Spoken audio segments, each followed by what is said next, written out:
It's a reunion of sorts tonight in the final exhibition game on the Edenton Steamers schedule. We're live here at historic Hicks Field. Former Clams manager Russ Burrows returns with his Wilmington Sharks tonight as the Steamers continue along this long homestand leading up to the Premier Collegiate League All-Star game on Friday night. Adam Fine alongside myself, Ray Dunn, and Adam, the rain got us again last night. Mother Nature stays undefeated this season, Ray, but we done up here in the booth as we stayed on the call, calling funny things that were going out once again. So we're doing our best here in E-Town. We are doing our best. So doubleheader last night against the River Bandits, not to be. Which brings us to tonight, the Sharks, and odd. The last two times against the Sharks coming off of rainouts against the River Bandits. It means nothing. Just a little side anecdote for those keeping track at home. Tonight on the bump for these two squads, we've got a pair of pitchers getting their feet under them in terms of starting abilities for the Steamers tonight. It's Spencer Ambrose, left-hander from Bluefield College. Second start of the summer. He looks pretty good against the River Bandits last week. Yeah, it's pretty good when you don't give up a single hit. And that's what Spencer Ambrose was able to do in his start in game one of the doubleheader against Tarboro. So pitching home, a little more comfortable. He should be on the money again tonight. Ambrose always brings a fan club here. The Elizabeth City native has a lot of fans, a group of kids that are always asking Marshall McDonald to put him on the mound. As for this season, he's 2-0 with a 10-13 ERA through 8 innings. And we mentioned that River Bandits game, 3 innings, did not allow a hit and struck out 3 in that one, put the Steamers well on their way to a 10-0 victory. As for who's taking the bump for the Sharks, it's Maximilian Alba. 5 games, 3 starts so far for the Sharks, who have played a considerable more amount of games than the Steamers, so he's been a spot starter for them. 18 innings pitched, a 3 ERA, a 10.5 strikeouts through 9 rate. So that's what you're seeing on the mound. As for the lineups tonight, Tabor Mongaro, the designated hitter, and leading off for this Sharks team, John Behrens, the right fielder, batting second. Alek Makarovich at first base and batting third. Zach Budzik, the third baseman, cleaning up. David Smith, the center fielder, batting fifth. Cody Jansen, the catcher, batting sixth. Rich Chufo, who the Steamers know a little bit about. He was here in 2018, the Goodman Glove Award winner that year. Had a 271, 365, 441 slash line, 5 home runs, 22 RBIs back in that time in 2018. He will bat 7th, playing second base. Donald Hansis, the left fielder, batting 8th. And Andrew Chufo, the shortstop. Both Chufos related. They'll be working up the middle. The Chufo family in attendance here tonight, getting back to Edenton for the first time since Chufo, the older Chufo, Rich, played here in 2018. As for the Steamers, Chase Bruno leading things off for the Steamers. And Adam, you've liked what you've seen. Yeah, Chase Bruno starting to tap into his power. A pinch hit home run in game 2 against the Greenbrier Knights of that doubleheader. So the leadoff guy is starting to really tap into his power. I think he's going to look for something up tonight and try and put it over the Teal Monster once again. Another guy who's got quite a bit of power that we're looking to put one over the fence. Hunter Cole in left field batting second. Case Kermo, the catcher, batting third. Joe Haney in right field batting cleanup. Casey Hare, the third baseman, batting fifth. And all 5 of those at the top of your lineup, All-Stars. You'll see him Friday night at Tarboro. We'll get more on the All-Stars later in this one. Brantley Cutler, the new addition to the Steamers in this game. He'll play center field. He's batting 6th. Aaron Copeland at second base and batting 7th. Jacob Bisharat, the first baseman, batting 8th. And Ryan Kay, the designated hitter, is batting 9th. Well, yeah, you got power at the top of the order, and you got power at the bottom of the order. We cannot forget about Ryan Kay's moonshot against Wilmington last time, 2 times ago when they played. So he doesn't even need to hit it nearly as far to get it out tonight. So he's going to be looking for another pitch up in the zone, just like Chase Bruno will.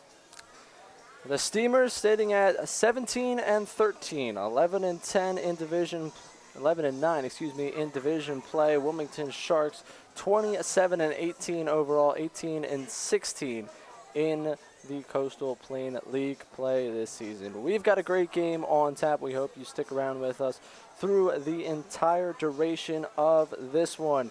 It's the Sharks and Steamers, a pair of water animals taking on one another. We'll get to it. First pitch on the way after we go through the anthem and the ceremonial first pitch at historic Hicks Field. Again, Adam Fine, Ray Dunn will take you through all the action here on the Edenton Steamers YouTube channel.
Welcome back inside historic Hicks Field. Steamers and Sharks in the final exhibition game of the Steamers regular season schedule for the 2021 summer. Adam Fine, myself, Ray Dunn, taking you through all the action. And tonight it's a reunion for former Steamers manager Russ Burrows, now the head man for the Sharks. Burrows' fourth all-time in wins as the Steamers manager, spent 2 seasons at the helm. 2018-2019, so the manager just before Marshall McDonald. For Marshall McDonald's squad, coming off of a split Sunday night against the Greenbrier Knights, another doubleheader split. That's been the common theme for the last couple of doubleheaders. Adam, as you're going into tonight, obviously there's an intense playoff chase ahead of you, but just having an exhibition like this, what's your mindset as a player? Well, you always want to win, but another thing of focus for the Steamers has got to be improving yourself individually, fine-tuning your swing, making sure your arm's okay, because these type of reps, and if you take it with that type of approach to get better individually, that'll be huge when we actually need to win ball games as we head later into this week. Yes, later this week, things will be heating up as we've been teasing broadcast and in and broadcast out. Mongera, the designated hitter, leading off against Ambrose in the first pitch, high and in, 1-0. And what are you looking for when you see Ambrose on the mound? He's got to pound the zone. He's got to find that curveball over the plate. He was able to do that against Tarboro, and that's why they didn't get a hit. And so if he can locate the curveball, it'll be a quick night for him in a good way, meaning he'll get a lot of innings and he'll be off the field pretty quickly. And if you can't locate that curveball, it'll be a long and quick night, as they might have to go to the pen. He's behind 3-0 right now. Lights on early here at the ballpark as we got clouds overhead. Not the type of clouds we saw yesterday, thankfully. 3-0 pitch, and therefore strike, 3-1. Yeah, thankfully these clouds are sparing us a little bit this time around, but a lot of rain, Mother Nature, as they say, undefeated. 3-1. This one taken to right center field. Cutler going back. Makes the catch as he trots on to the track. Touches that Bud Light sign for some good luck. There's one away. We got a new Steamer out in center. It's not Jackson Hipp. It's not Aaron Copeland. It's not me. Brantley Cutler doing a good job. He had a phenomenal catch back when he played against the Sharks his last time out in center. And yeah, so he knows what he's doing out there. Takes good routes to the ball. John Behrens coming up to bat, the right fielder for this Sharks team. Curveball start him off his outside, 1-0.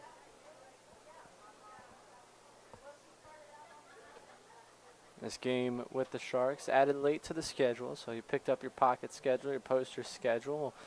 You would have anticipated baseball at the ballpark. That went in there 1-1. But the club is going up on a Tuesday, right? Not a bad crowd here at Hicks.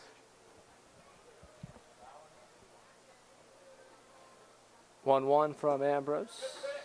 Catching the outer portion, 1-2. And we teased it in the open. You can hear the support, raucous support from the, we'll call it the Spencer Ambrose fan club. It's the local kid. Always gets shown a lot of love when he comes out to pitch at home. Nice to see him get a start at home this season. Indeed, indeed. Sometimes when you can't tell your friends to come watch you pitch when you don't know, especially when you're coming out of the pen, you don't know how the game will go or if they need a right-hander up or any type of situation. So when you're getting the start, you know for sure, and you can send out all your texts to your friends to come through. 2-2.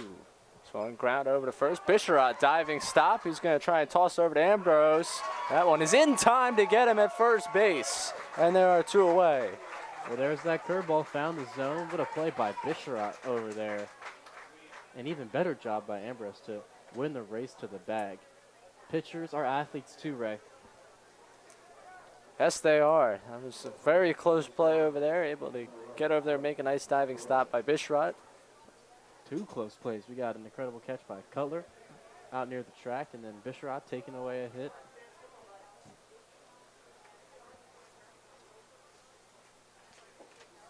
For his first one, low and in, 1-0. Makarevich, Alec Makarevich up to bat right now.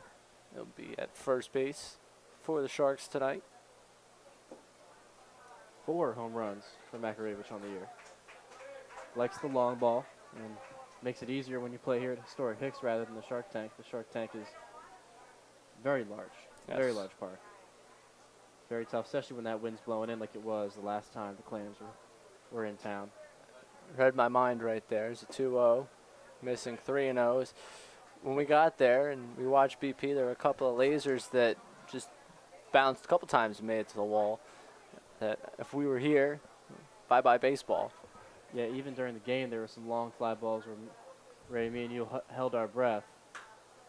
So grounded over to shortstop, fielded cleanly by Bruno. His throw to first. A 1-2-3 inning for Spencer Ambrose. No runs, no hits. Steamers get their first chance to bat when we come back on the Steamers YouTube channel.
Maximilian Alba coming on to the mound now. Getting his final warm-up tosses in for the Sharks as we prepare for this bottom of the first inning. Chase Bruno, Hunter Cole, Case Kermo due up for the Steamers. Adam mentioned in the open, Chase Bruno pinch hitting in the bottom of the 7th inning in game 2. Made Marshall McDonald look really smart. Took pitch over the Teal Monster and made a 1-run game where unfortunately that's where it ended. Well, with Bruno's speed, all that Marshall McDonald, I think, was assuming was, hey, just get on base. That's all we need, base runners. But why get a base runner when you can just run home in one foul swoop? So that's Bruno's mentality.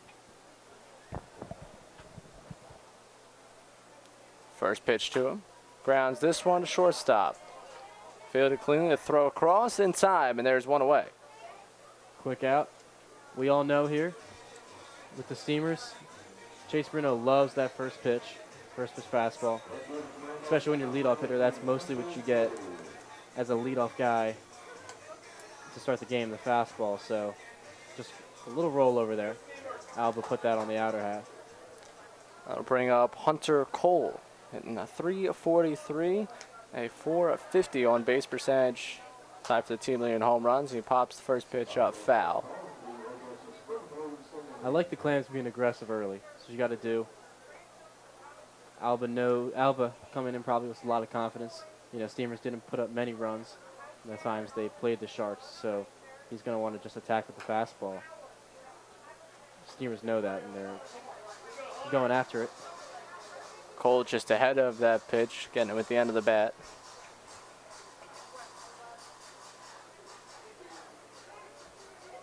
Find the count 0-2. Alba winds, kicks, and delivers. High and away.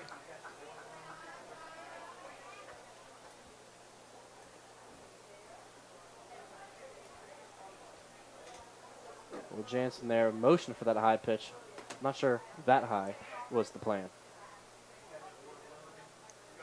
1-2. Inside, 2-2.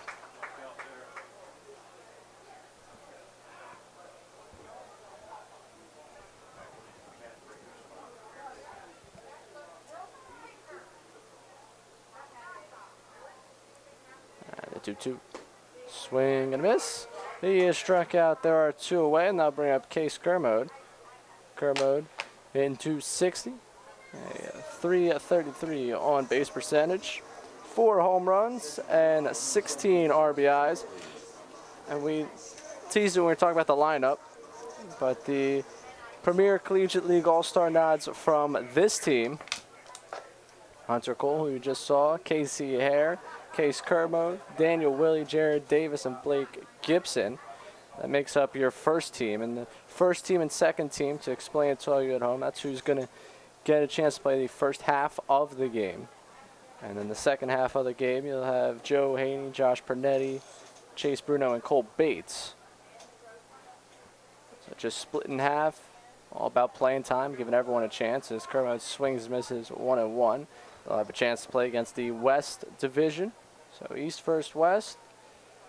Cole being that second spot in the order that he's occupied so much for the Steamers in the lineup for the All-Star game. And Ray, the Fungo are hot.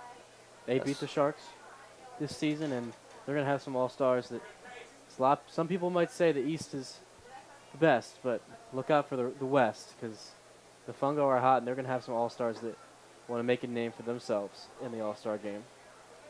Should be a good game. Should be a good night on Friday night at Tarboro. Home Run Derby prior to it at 5:30 at Tarboro Municipal Stadium, and then playing on 7:30 for that All-Star game. 2-2. Lifted into the air, right field line. Right field moving over towards bullpen and makes the catch in foul territory. That'll do it for the inning. The Steamers go 1, 2, 3. No runs, no hits, and nobody left. We'll be back with the second inning here on the Edenton Steamers YouTube channel.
Top of the second inning here at historic Hicks Field. Zach Budzik, the third baseman, coming up to bat for the Sharks.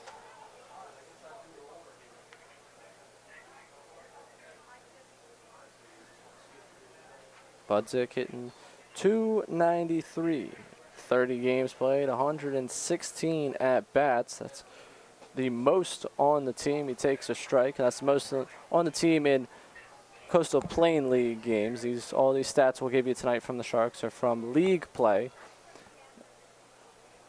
That generally reflects their season. They don't have many out-of-league games. They played us now. This is 3 times and a few other games, but it's mostly CPL, so you're definitely getting a very accurate replication of what their stats would be like. It's pretty incredible. It's the 1-1 pitch in there for a strike 1-2. The number of games they play compared to the Steamers. Their overall record, 27-18. Steamers are 17-13. Steamers have played 30, and for all you math majors out there, 45 for the Sharks. This one grounded down the third baseline and foul. Well, Ray, they start earlier. They have some games in May, when for the Steamers, a lot of those players were finishing up their conference tournaments. I know I was, and our season didn't start, and we had some rain problems with our opening day, and I don't know, maybe Wilmington doesn't get rain. We'll have to go find that out. 1-2. This one to left field. Cole over to make the catch, and there is one away. They also have more games on the schedule to begin with. Coastal Plains League, you play more games than the Premier Collegiate League. More teams. Yeah, it also helps they have some of those split squad days, such as when we would go up there for the Saturday games. You see half the team elsewhere playing a CPL game, half the team back playing an exhibition game. It helps, so there is reason to it, but at this point, the Steamers likely should have been inching towards game 40. Meanwhile, we're sitting at game 31. Just the nature of the beast, I guess, as that one's in there for a strike. 1-1 now to David Smith, the center fielder. And he is putting that on the black. Ambrose, that fastball to righties and lefties, painting that outside corner. One bounced in there, 2-1. For Smith so far, hitting .252, 34 games. And he's played the most Coastal Plain League games of anyone on this team. And the reason you know that, they've played 34 Coastal Plain League games. These guys, this one to shallow center. Cutler coming on, making the catch. Copeland was hustling out there from second base. 2 away. Well, I forgot to mention earlier that Copeland, a center fielder as well. I know I mentioned me and Cutler and Hip. Looks like Copeland knows what he's doing out there, leaving that for Cutler as also a center fielder that's in his blood. We've got your favorite roommate double play combo once again. Copeland and Bruno. They didn't disappoint me last time, and I hope they don't again. Cody Jansen up to bat, takes a strike, 0-1. Jansen, the catcher for this Shark squad. Now, Ray, for a double play to be in effect, the Sharks need to get on base. And so far, Ambrose has done a good job eliminating that. Those of you who might not have been able to hear that at home, he just did knock on wood. Not superstitious. He's a little stitious, though. I like that Michael Scott quote. Now you got my head spinning.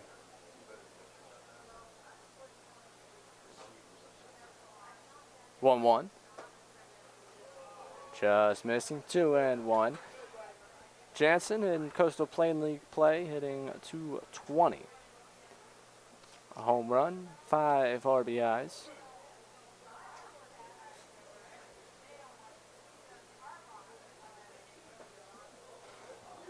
Breaking ball just missing again. He's behind 3-1 now. And that's interesting, Ray, with Ambrose's 12-6 curveball. Starts really high up, and so when it drops into the zone a little bit like that, some umpires are hesitant to call that a strike because it feels like it's high. 3-1 missing. First base runner for the Sharks. A 2-out walk.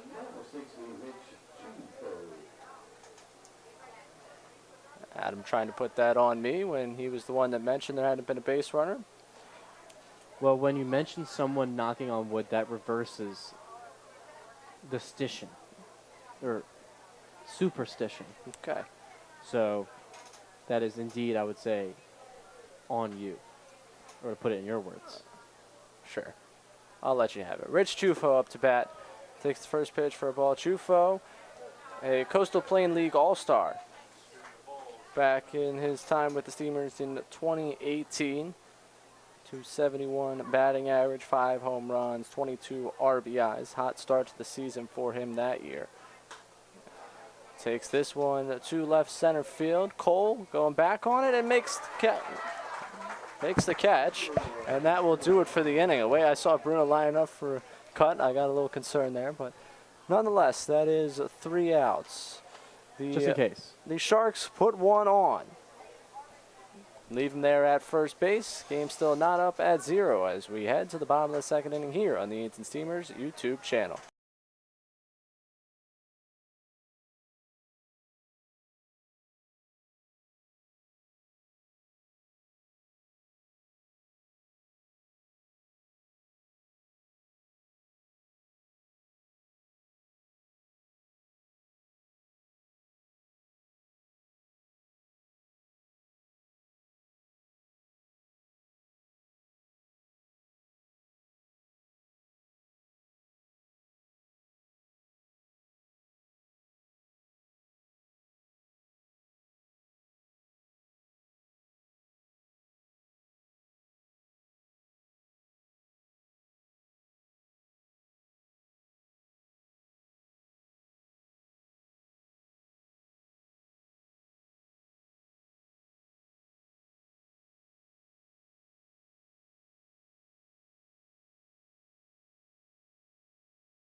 Welcome back. Bottom of the second inning. 4, 5, 6 hitters coming up for the Steamers. Joe Haney leading it off. Alba's first pitch. Cut on and missed. It's 0-1. Interesting fact about the man on the mound, Maximilian Alba. All-state football, all-state basketball in high school, and a Coastal Plains League pitcher who can shove. Pretty impressive. We talk about you not quite getting there with your baseball days, Ray. Imagine now baseball, football, and basketball. Swing and a miss. Haney down on 3 strikes. There's one away, and you said it. Pitchers are athletes too. You know, he's taken that one really to task. Yeah, I mean, we got a couple examples of pitchers are athletes. We had that play by Ambrose tonight, so big night for pitchers. Speaking of big night for pitchers, Daniel Brandon will be joining us tonight in the 4th and 5th inning. Stay tuned. Another edition of our Players Only broadcast is Casey Hare coming this and fouling one off. 0-1. So we will get you to it. So far, Clark Dearman, Jacob Mustaine, and Daniel Brandon. Do you have a bias towards lefties? We do. That is very true. One in the zone, 0-2. Though we'll give you credit because Mustaine does throw right-handed. Yes. And, I mean, we still do mix it up a little bit. We have Clark Dearman, the hard-throwing lefty, and then we have Daniel Brandon, the soft-throwing finesse pitcher. 0-2, bouncing in 1-2. Yeah, you're doing your best to get everyone involved. For Mustaine and Brandon, it's second time around on the broadcast. They did come up to join me earlier in the season. Now with the players-only broadcast, two personalities you want to hear from. Exactly.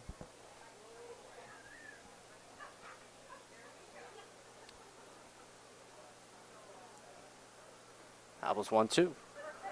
Bouncing in there, 2-2.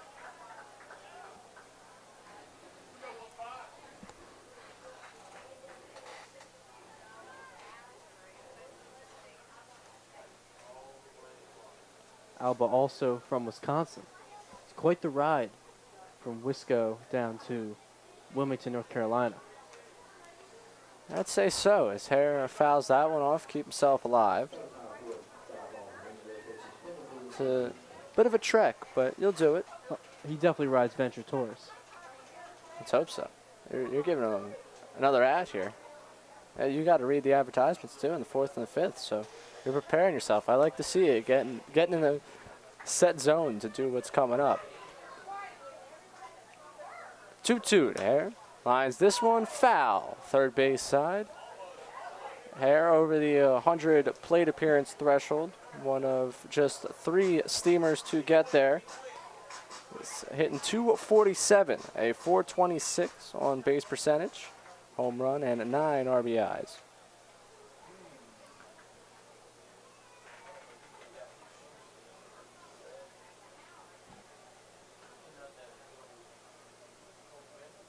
Two. Takes this one down the left field line, and it's caught.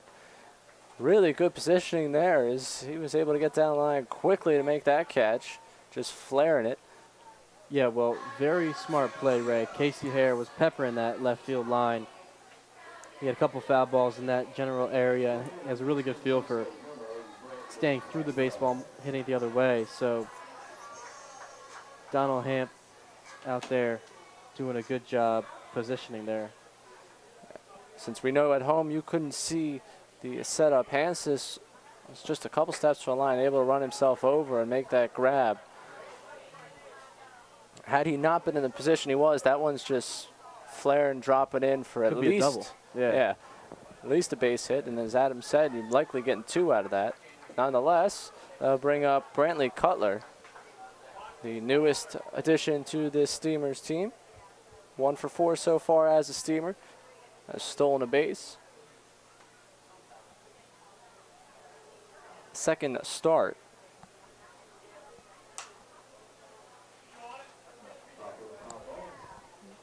And from what I hear so far, Cutler, everyone's enjoying having him around. Well, it's nice, especially. I mean, this is not to take away from Cutler at all. He's a great kid, but it's nice when you take a Tarboro guy and bring him onto the team. And, you know, it's automatically like Cutler.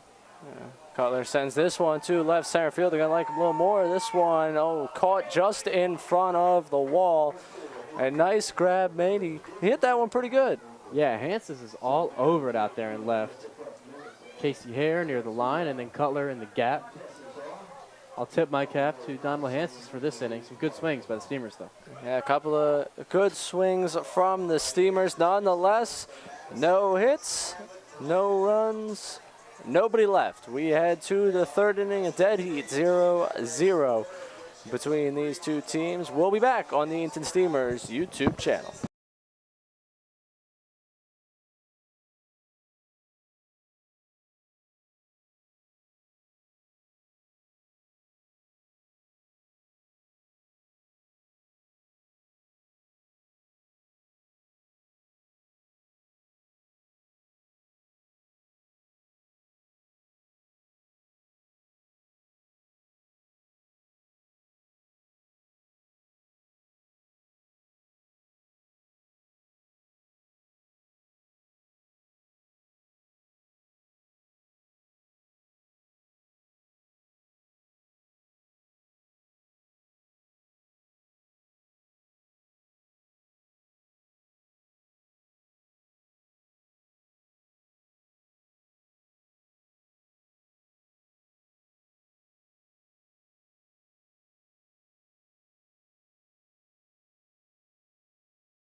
Welcome back to Historic Hicks Field as we prepare for the third inning. Before we get back to baseball, do you have a slow computer, broken cell phone? Get personal professional help at Edenton IT, located at 203 South Broad Street right here in downtown Edenton for all your computer and cell phone repair needs.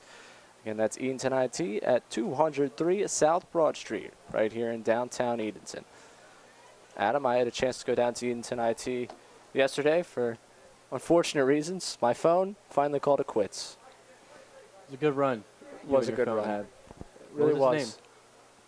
It wasn't that personal between the two of us. Donald Hansis swinging at the first pitch, sending this one into center field for the first hit of this game. Puts a runner on with nobody out for the Sharks. He's having himself a night so far. Yeah, well, it did a little trip over there at first base, so the Sharks are now making fun of him for that, but I would be careful as they tease him because he's making plays left and right. Now a base knock. He's huffing and puffing over there. Get the oxygen tank out. My goodness. Taking away a pair of hits in the field and coming back with your own in the top half of the third. Not too bad. Andrew Chufo, shortstop up to bat. The first pitch to him in there for strike 0-1. And this is a great moment today for the Chufo family. For the first time, Rich and Andrew are playing concurrently in the same game. Andrew, much younger than Rich, both of them playing up the middle, a chance for them to take the field together. They've been on this team, but, you know, with what we mentioned, the split squads and just how competitive this Sharks team has been, they haven't been able to get them on the same field tonight. An exhibition game, they're able to roll out Rich and Andrew on the field. Family showed up, saw them roll in earlier today. Ambrose trying to keep Hansis close over at first, and this is a team that likes to run, but a good moment for this family tonight, so heartwarming for them. It's very wholesome. It is.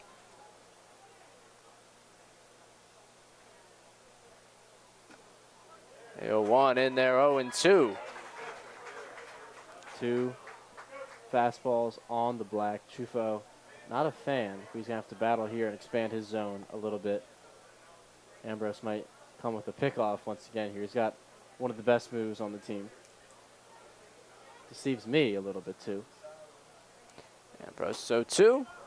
Just missing outside. Very smart pitch from Ambrose. When you get 2 calls on the outer half that might be balls, you're not really quite sure. When you get an 0-2, you have to put that other pitch on the black as well, or even maybe a tad more outside because the hitter knows he's going to have to maybe chase. 1-2. Outside, 2-2. Chufo taking a gamble and it paid off. Just mentioned that this Sharks team likes to run. No matter the score, they're going to be off and moving. Would not be shocking to see if Hansis wants to get going and throw over. Ambrose thinking on the same wavelength as myself. And Ray, for Hansis, you know he was thinking about going there because he dove back with a slide when he previously went back standing up. So he's definitely looking forward to going now when he wasn't earlier. 2-2, swinging a foul tip into the glove. He is struck out. There's one away. Great changeup by Ambrose there. He knew he had Chufo in the outer half. Umpire gave him a ball off the plate, so he just exploited that privilege, made the most of it. Terry Moncaro flew out center. First time up.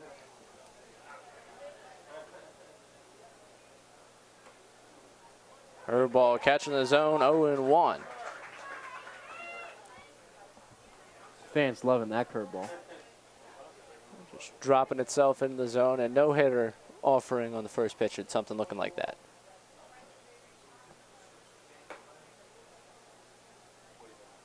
One and one now, and going back to this team's work on the base paths. 34 Coastal Plain League games. Give me a guess how many stolen bases. For Hansis, Well, for this team as a whole. 34 Coastal Plains League games. We'll get that guess after this pop-up as Copeland moving around over at second base, making the catch, and there's 2 outs. 50. I'm feeling it's going to be higher. You're too low. 60. You are still too low. Wow, I should be better at this. 77.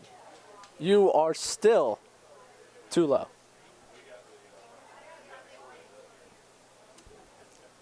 '83, Adam. 83. Man.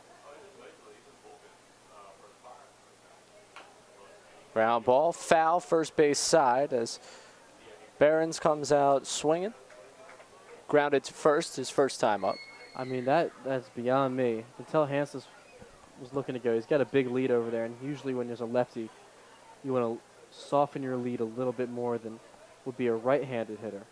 However, Hansis is living on the edge. There he And goes. now he's going to go 0-1. Kermode up throwing, not in time. Runner in scoring position with 2 outs. Yeah, with a speedy guy like Hansis, you're not going to be able to, if you're Case Kermode, you could put that ball on the money. You can throw it 90 miles an hour from behind the plate. Does not matter when Spencer Ambrose does not go slide step. He kicks his leg up fully to its maximum or capacity. Hansis is going to be safe 100 out of 100 times. 1-1 ground ball, first base side. That one's foul. Making its way down to the bullpen. 1-2.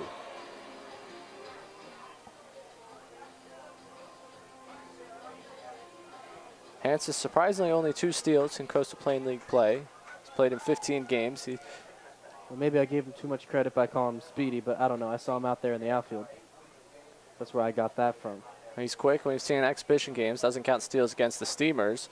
1-2, just missing outside. 2-2.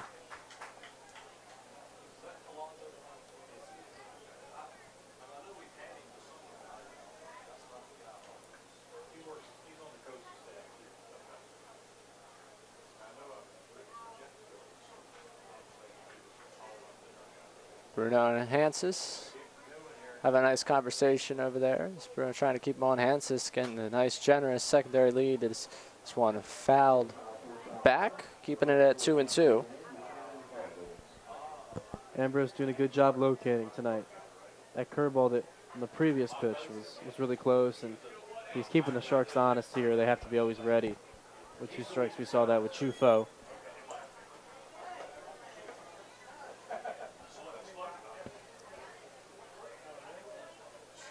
Ambrose looking back at second. Now coming home with the 2-2.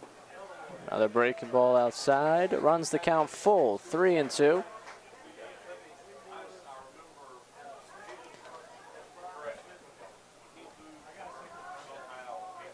Big pitch coming here. Full count with 2 outs and a runner on second. The heart of the order just awaiting. Starting on the on-deck circle. Runner goes. Pitch fouled away. And we'll do it all over again. A little surprised to see Hansis go there. I know it's a 3-2 count, but there's no one over there at first. So if there is a walk, Case Kermode can come up throwing. And there's a lefty at the plate, so it's a clear lane to throw. Guess Hansis wants to up his steals total a little bit because, you know, he heard me calling fast up here.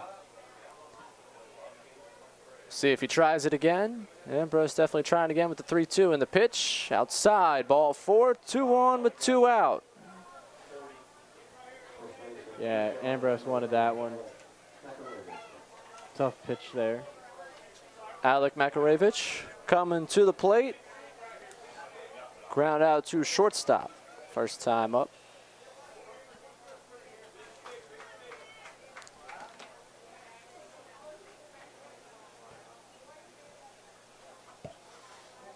Makarevich hitting .278. Coastal Plain League play, and Ambrose's first pitch to him is fouled off.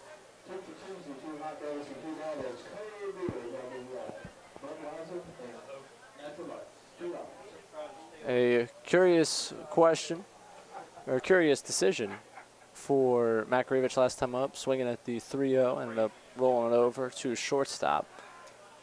Well, yes, Ray, you're definitely right. Interesting decision, but in an exhibition game, your last goal is to walk. So when your stats don't really get affected by that type of thing, there's 2 outs anyways. I'm okay with him swinging 3-0 there. Just like the Steamers are looking to get better individually this game, the Sharks are definitely too, as they're going to head into, they're making a playoff push at that. So they're going to need to be on their game just like the Steamers will this week. talking with their front office before the game. They're focusing in on those Moorhead City games. This one popped up on the infield. Copeland over to make the grab, and he does. And that will do it for the top of the third inning. The Sharks put 2 on. Leave them both there. 1 hit, no runs, 2 left. We head to the bottom of the third inning here at historic Hicks Field. We'll be back on the Edenton Steamers YouTube channel.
Bottom of the third inning on tap here at historic Hicks Field. Before we get back to baseball, every year the Steamers are proud to have the opportunity to raise money for the Jim Catfish Hunter ALS Foundation. On Saturday, July 24th, the Steamers wear special themed jerseys that will be auctioned off during the game. Proceeds will go towards the fight to strike out ALS. Catfish Hunter is an MLB Hall of Fame pitcher that lived just 20 minutes from historic Hicks Field. Unfortunately, he lost his battle with ALS over 20 years ago. The Steamers will continue to carry on his legacy and do their part to strike out ALS. We thank you for your support of this great cause. 7, 8, 9 hitters coming to bat for the Steamers. Aaron Copeland, second baseman tonight, leading off. Alba still on the mound, and Copeland takes the first pitch to left field, going back towards the track and looking up at this one. You can kiss that baseball goodbye. A solo home run for Aaron Copeland puts the Steamers up 1-0 here in the third. Aaron Copeland joining the home run party once again. First pitch, fastball swinging. No doubt about it. That must feel good for Aaron Copeland and every other fan in attendance tonight. The swings are getting there for Aaron Copeland. He's starting to get hot again. And that's much nicer on the ankle, having to jog around those bases and not busted 100%.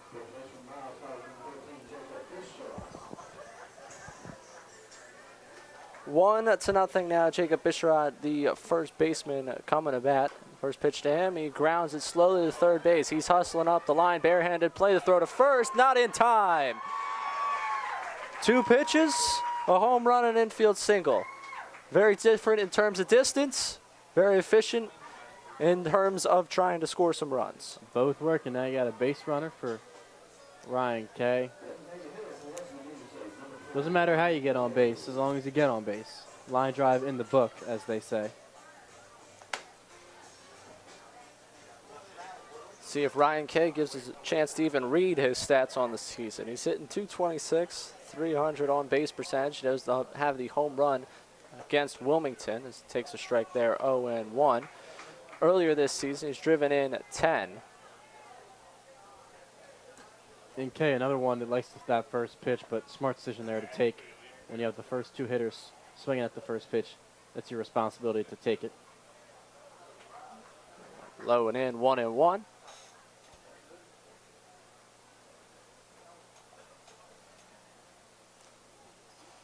Nice spark plug for this team against a team they have not had a lot of success against this season.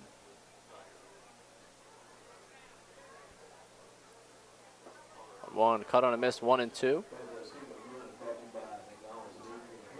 But Ray, I bet you these Sharks will not forget what Ryan Kay did on their field with that moonshot home run. So they're going to flip them sliders just like Alba did there. Ryan Kay's going to have to adjust. He grounds this one to third, a chance for 2. Throw to second, there's 1 over to first, dug out, and that's 2. a facelift on this inning from a 1 on and nobody out to nobody on and 2 outs. He had a great turn over there at second base and a great pick over there at first. I mean, you got to tip your cap, textbook stuff from there, right there from the Sharks.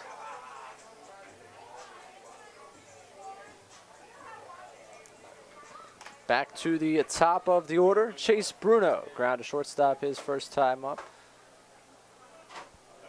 He's been aggressive on the first pitch of his at-bats. Alba's first pitch, and there he is swinging again. 0-1 on the foul ball. Bruno is hitting a .239, a .365 on base percentage, pair of home runs, 10 RBIs. The middle infielder from Montreat. A teammate, of Wilmington Shark Norman Kelly. Norman Kelly not in the lineup tonight, however, was for both games in Wilmington. Had a good night against the Steamers last time out. 0-2 quickly to Bruno, and of course playing under Marsh McDonald in the spring. He, Kelly, Bruno, Willie, all extended conversations after both the Sharks games, hanging out. Cavaliers. That's Montreat's mascot, if you didn't pick up that hint. 1-2. Lines this one into right center. That's a base hit. 2-out base runner for the Steamers. Bruno turning around first and heading on back.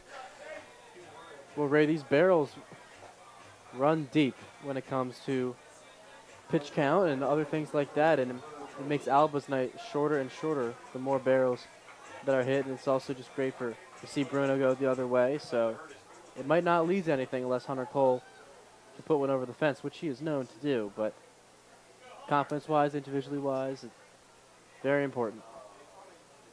He's done it against the Coastal Plain League team before this season. Fouls that one back, 0-1. I'm going to say, Ray, last time Hunter Cole struck out on a changeup against a hard-throwing right-hander that is placed in the Coastal Plains League, he had a grand slam.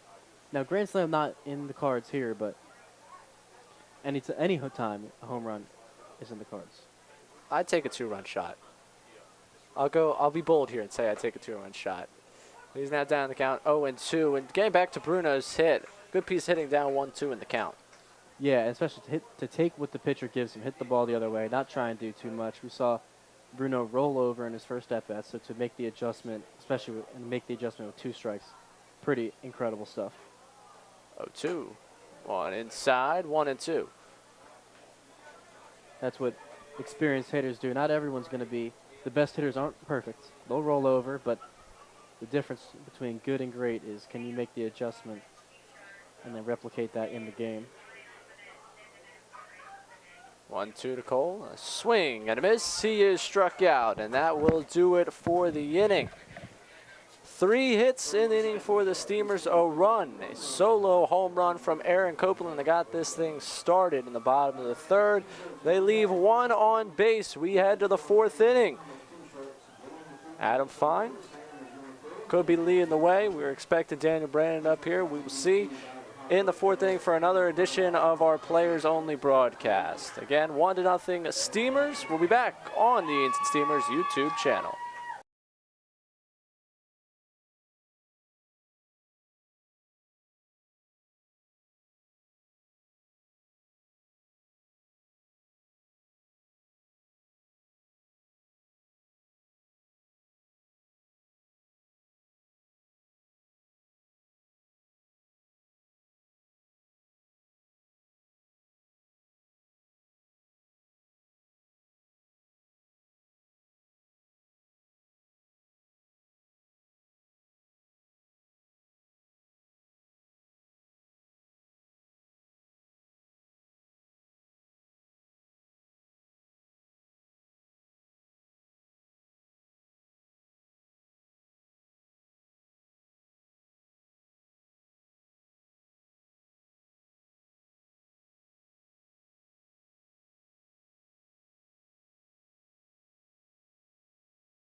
Top of the fourth inning, coming up here at historic Hicks Field. Spencer Ambrose, the left-hander for the Steamers, still on the mound. The 4, 5, 6 portion of the Sharks lineup coming up. Zach Budzik gets it started. He flew out to left his first time up. In case you're just joining us, wondering how we got to this score, first third of the game dominated by the pitchers, but Aaron Copeland with a solo home run in the bottom of the third gave the Steamers the advantage. Ambrose's first pitch, driven towards a left field. Hunter Cole now coming back from the track, makes the catch, and there is one away. And that's a few fly balls out to left there. The Hunter Cole to range a little bit back towards. The Sharks are finding some barrels, just not quite fully making good contact yet to hit it over the teal monster. And for those wondering about Daniel Brandon, so apparently we got stiffed. Not sure where he is. We'll launch a full investigation. We'll get back to you on that. Adam got stood up on his players only date here. It's okay, buddy. We're here for you. David Smith at the plate. First pitch to him in there for strike 0-1. Listen, Ray, it's like that saying, if you ask 10 girls to the prom and 9 say no, what do you have? A date. A date. So we're still working on it. 0-1, ground over towards shortstop. Bruno fields it clean to the throw to first in time, and there are two away. Ambrose, the king of quick outs, and Bruno attacking that hot, making a quick throw. Looks easy, but I tell you what, it is not. Especially when this field can produce any sort of weird hop known to man. That's not just disrespecting historic Hicks. It's more just any grass field where a lot of turf is what college works with. So we're used to true hops, and now moving to dirt in the summer is a little bit of an adjustment for infielders and outfielders too, but more infielders. Cody Jansen, and the count 1-0, and Ambrose's pitch to him now is flown to a left field. Hunter Cole, step back for a second now, ranging in. He makes the catch.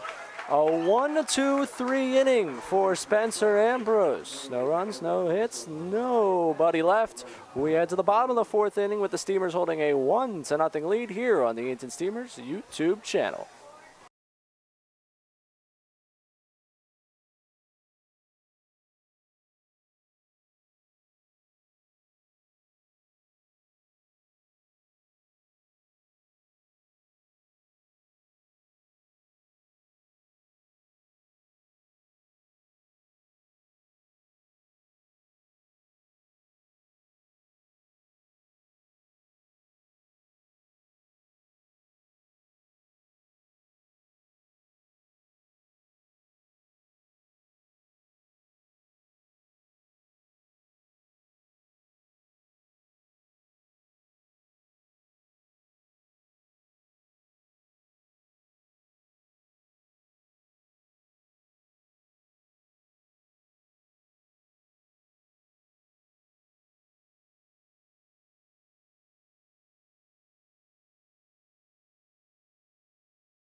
Bottom of the fourth inning coming up at historic Hicks Field. Before we get back to baseball, well, fans, summer's starting and you know what that means. Graduation parties and cookout season. Bill Gardner's Biggs Party Tent is the perfect place to host your next get-together.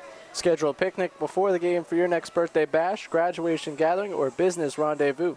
It's the classic choice for family summer fun. Call the office at 4080 for more details. Thank you to Bill Gardner and Biggs Cadillac Buick GMC for their support of the Steamers and sponsoring our newest addition to historic Hicks Field. Let me tell you, Adam, it looks really good, that tent down there in the picnic area. Bon appetit, Ray. Bon appetit is right, Adam. I'm hungry. Case Kermode, Joe Haney, Casey Hare. Due up, it's the heart of the Steamers order. Next man, Alba's first pitch is lined to center field. Just a few steps over. Catch is made, and there is one away, and Kermode's gotten unlucky now twice in a few days with similar line drives. Yeah, the Casey Hare or Jackson Hip is now going to be called the Case Kermode in terms of just lining out. I mean, he smoked that ball. Could not have hit it any better. Up the middle, on a line. And that's why they have someone there, Ray. Starting to make sense to me now. Glad we could tell you a little bit more about the position you play. First pitch to Haney, missing 1-0. You do have a purpose out there. You know that. Well, yeah, now that's why it's not called like gap field or left center gap, position, because those are more rare. I guess the goal is to hit it up the middle, so that's why they stick someone there.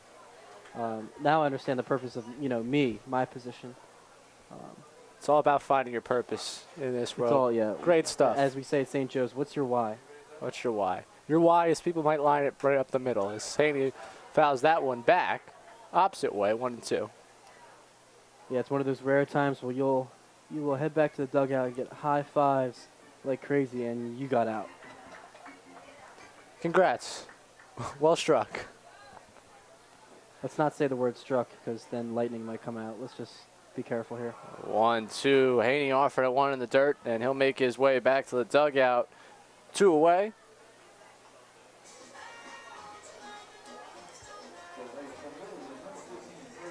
He knew as soon as he started to offer at that what he had done. Yeah, Alba's got nasty stuff. Didn't seem like that way to Aaron Copeland, but he brought it to Haney there. And he works the changeup more to left-handed hitters, so when the slider curves towards you and the changeup dies away from you, it makes things tough, I tell you that.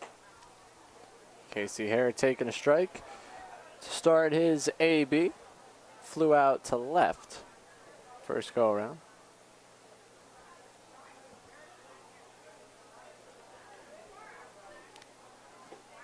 The 0-1 bouncing at 1-1, and as you can see out in left field, or as we can see, and you're just missing out on, once again lined up closer to the line.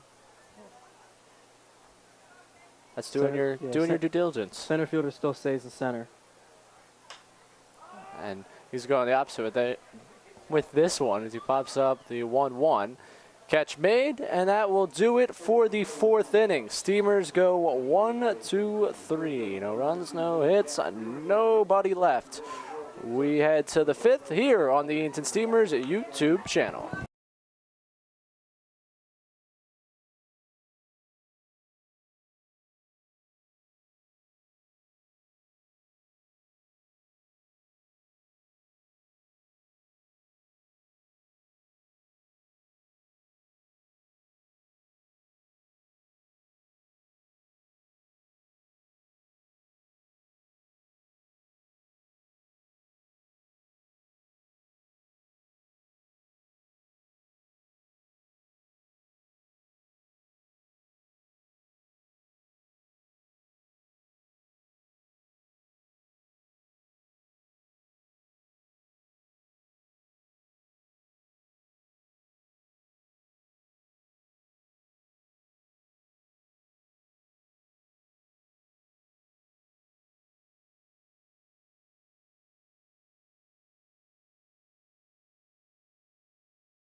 Blake Gibson now on the mound for the Steamers. The right-hander from the University of Mount Olive will be greeted by the bottom of the Sharks order. 7, 8, 9 coming up for Gibson.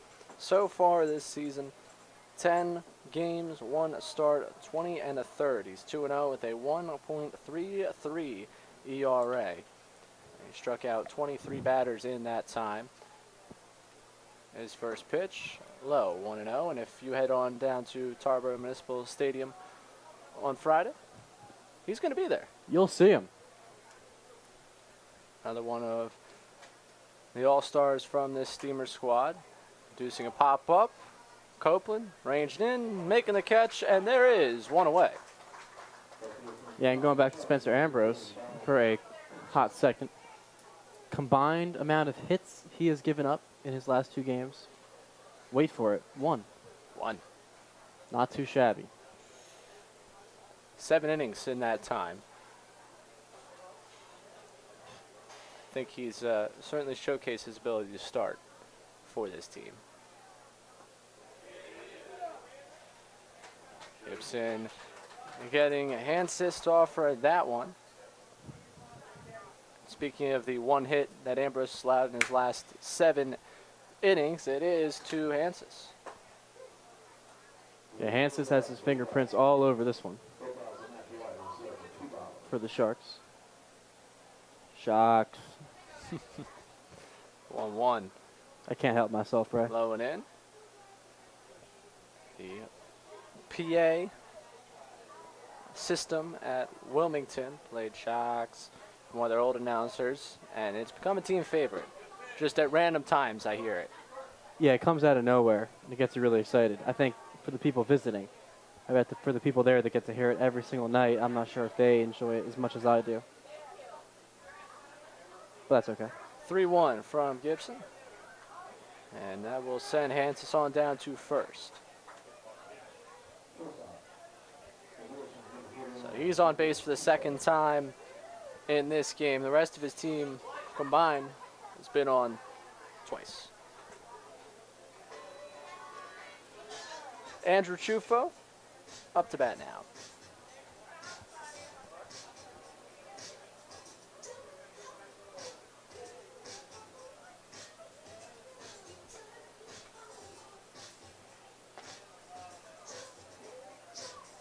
Marshall McDonald checking on Case Kermode after that.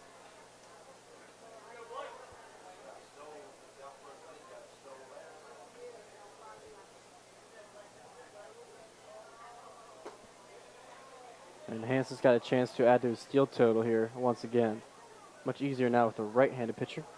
And if Blake Gibson does not use a slide step here and go straight to the plate, I would not be surprised to see Hansis get into second base easily. He's digging his back foot into the dirt there.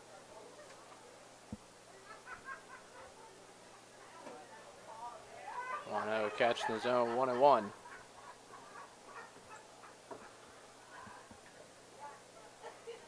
As a pitcher, you like to pick up on any type of tendency from the guy at first. Is he digging his back foot into the ground? Is his hands swaying? Is he more static? What's his lead like? And all those things could be telltale signs that he might go.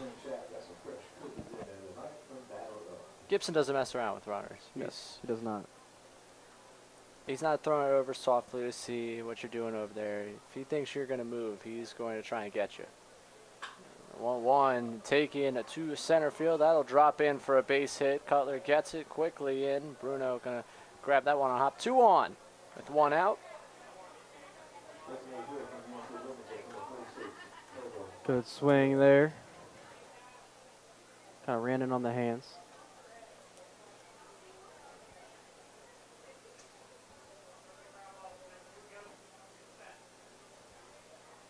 Mongaro back up now. The designated hitter, top of the order now for the Sharks.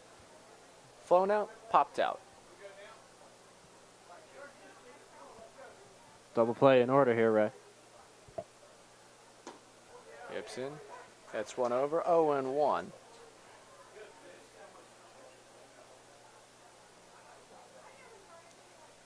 Casey Hare just a step from the grass over at third base.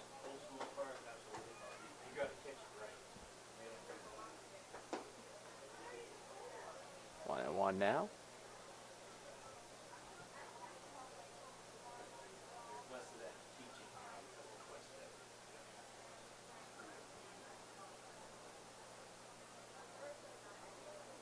And the 1-1 from Gibson. Upstairs, 2-1. Yeah, Kermode framed that pretty well. Shifted his glove downward, but Blue's not going to fall for that one.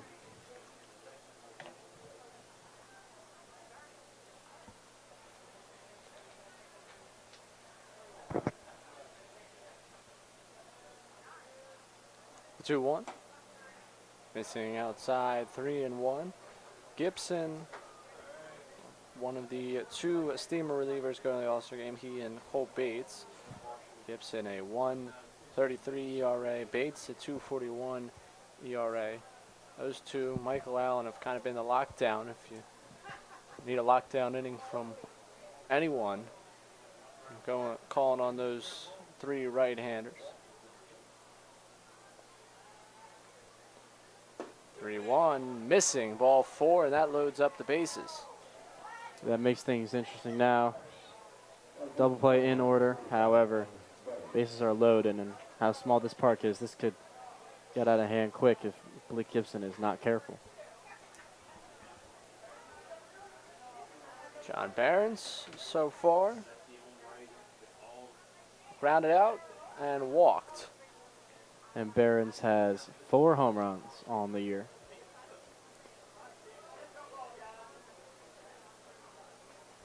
No, Papa Tom at home is rooting for that double play. First pitch, bouncing, and Kermode blocking it, letting it roll.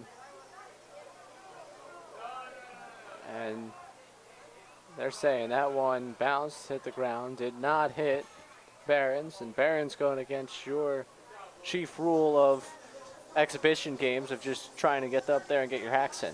Yeah, especially with the bases loaded. Come on, man. Let's swing the bat.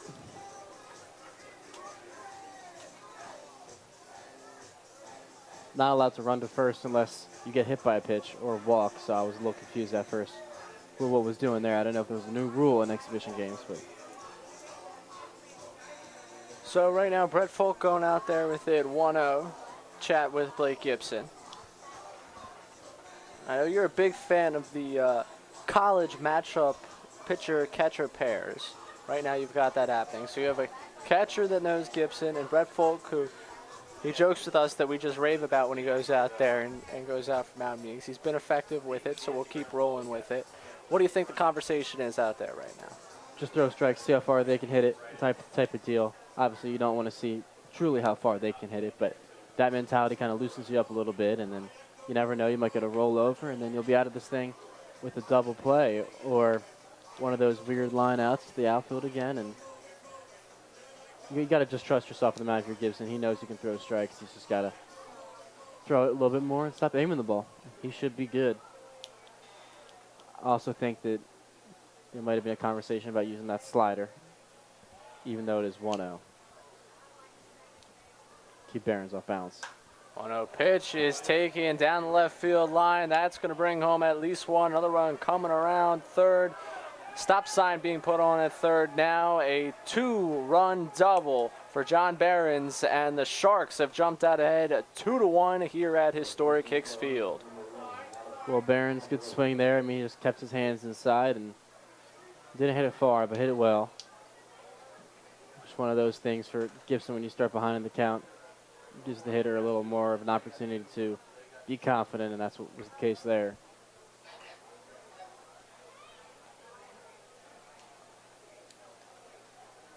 Alek Makarevich coming to the plate. So far ground out and popped out.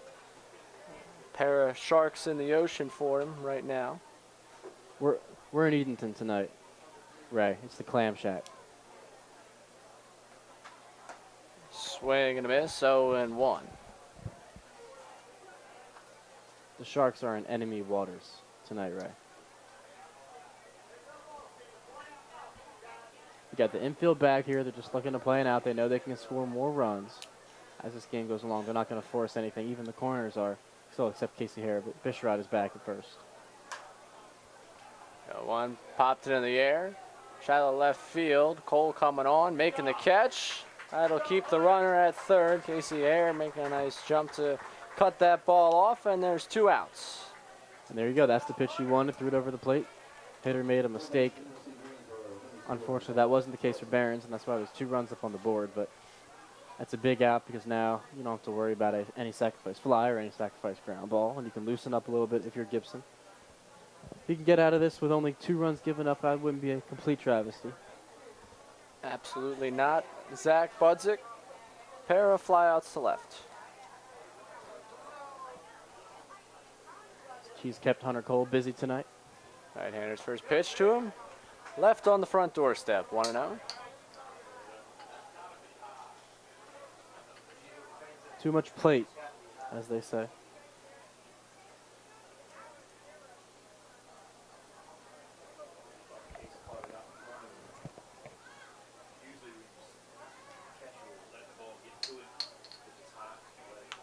Gibson's 1-0. That one coming in the front door, 1-1.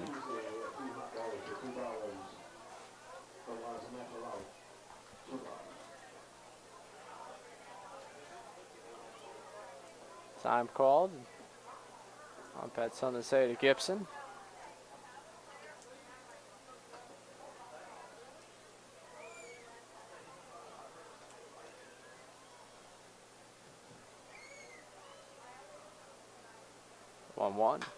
One ground over to third. Hare, that's going to kick off of him. A run's going to come in to score. It's now 3-1 in favor of the Sharks.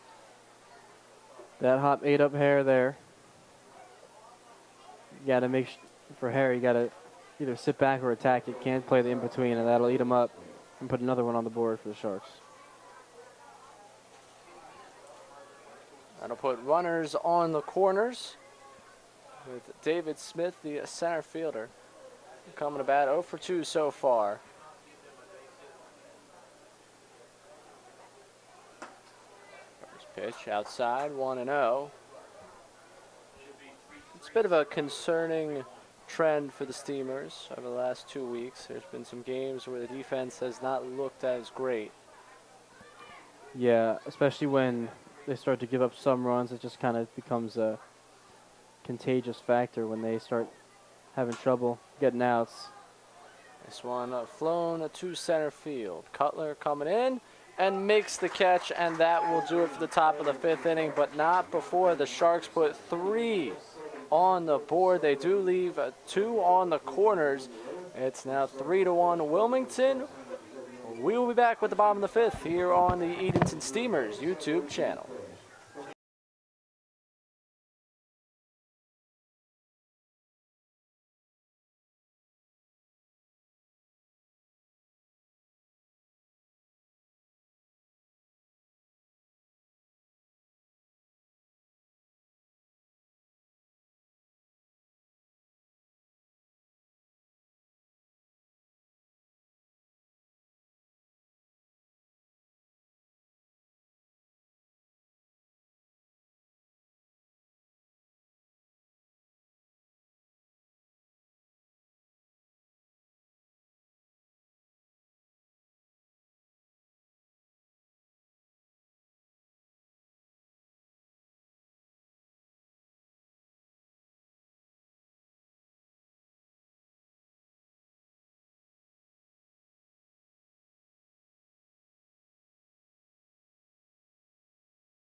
Bottom of the 5th inning here on the Edenton Steamers YouTube channel. Adam Fine alongside myself, Ray Dunn, bringing you through all the action this evening and this season. 6, 7, 8 coming up for the Steamers. Brantley Cutler leading things off. Aaron Copeland and Jacob Bisharat due up later on as Maximilian Alba still on the mound. His first pitch missing low and away, 1-0.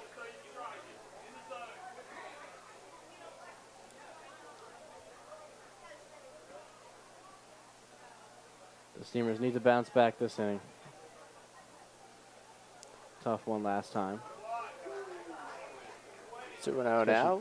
Yeah, when those errors start coming around and that leads to runs, you're going to really need to. The cure to that disease is hits, believe it or not.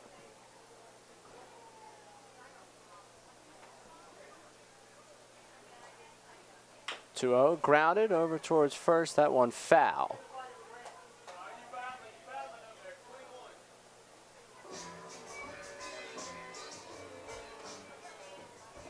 As there is an arm stretching out in the Sharks bullpen, so we'll see how much longer we see Alba. And from an inside source, we're supposed to see if things go to plan for the Sharks. Joe Kemlich in the 9th. Joe Kemlich, a former Steamer, played with the Clams last year and was very strong, left-handed guy who can sits low 90s, so he'll be a tough pitcher to face. I'm just going to spitball here who your inside source might be. It was a Steamer from last summer who I've seen you talk to at Wilmington. We're not revealing any sources here, but it seems like you have a pretty reliable one for... Yeah, if the person is Joe himself, I would feel like that's the most reliable you can get, maybe besides head coach, but that's what Joe says, so I'll abide by it. Swing and a miss from Cutler. Just fooled on that one. One away now. Well, here comes Cope again. I bet you he will not see a fastball this pitch.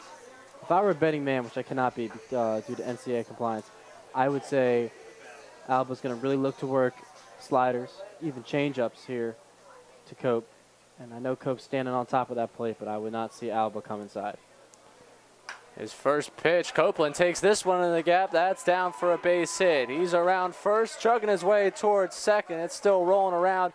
He comes around second and looking at third. He'll trot on back. A one-out double for Aaron Copeland. And isn't this guy heating up? Yeah, have a day, Aaron Copeland. You got to give him credit. He was definitely sitting slider there. You can see he was not even fooled whatsoever. It perfectly matched his timing. He had to know it was coming. I would too. And then again, you know it's coming. A slider's still hard to hit. So, good work, Aaron Copeland. He's really starting to figure it out at the plate. That puts a smile on Marshall McDonald's face. I promise you that. Yes, those two have been together for quite a few years now, dating back to his days with the Lexington County Blowfish. Alba paying close attention to him. His first pitch to Bishrot's in there for a strike, 0-1. Bishrot an infield single. Last time he was up, a slow roller to third. He was able to beat out. He's got a lot of space in between the first and second baseman. And between short and third as well. He's going to take this one into left center field. Left field able to close in on that one and make the catch. There are two away, and Hansis, man. Single-handedly carrying the Sharks on his back. It was a good swing by Bishrot. I mean, he was fooled by the slider there, but was able to keep his composure and still put a barrel on it. But Hansis had other plans.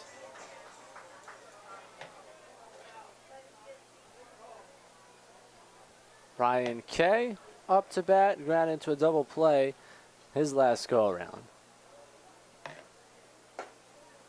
First pitch to him in there, 0-1. Yeah, as the famous Baby Shark song goes, Hansis is Mama Shark tonight, at least so far here for the Sharks.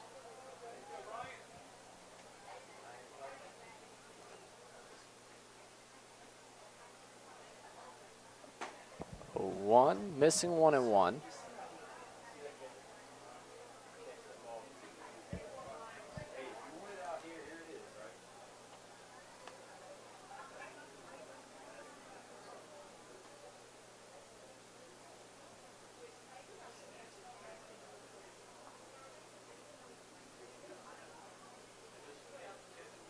Alba's pitch. That one foul. It hits the pole in front of the grandstand. Okay, he's going to have to work here. It's a big at-bat to cut this lead in half. Slider might be coming here. He's going to have to protect. The Sharks know that he struggles a little bit with sliders. Throw him a fastball, you might not find the ball, so maybe spin him one. 1-2.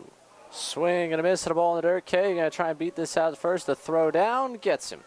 And that will do it for the inning. Steamers with a hit. A one-out double from Aaron Copeland, but they leave him on second base. They trail the Wilmington Sharks 3-1 as we head to the 6th inning here at historic Hicks Field.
Sam Duncan now taking the mound for the Steamers, but before we get back to baseball, the Steamers are proud to announce that Venture Tours is the official travel partner of the team for the 2021 season.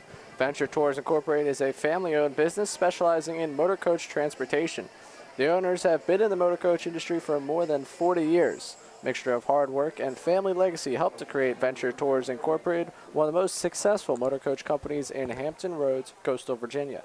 If you're interested in traveling with Venture Tours, give them a call at 757-494-1480 or visit venturebustours.com.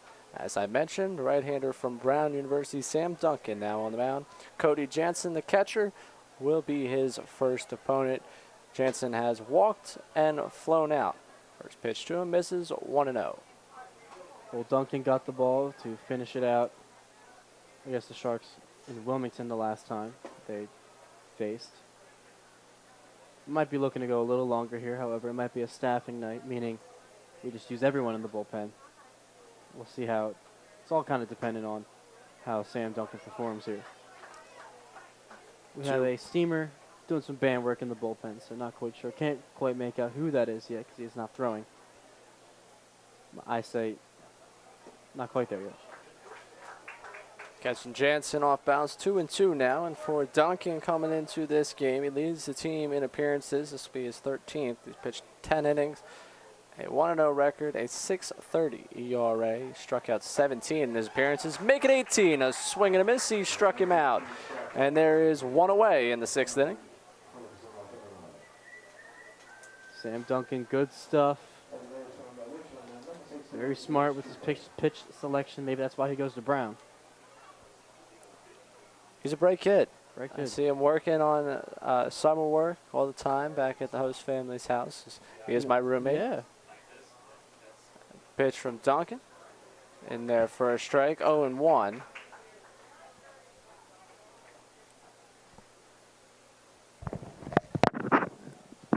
Rich Chufa. 1-2 him upstairs, 1-1. For Chufo,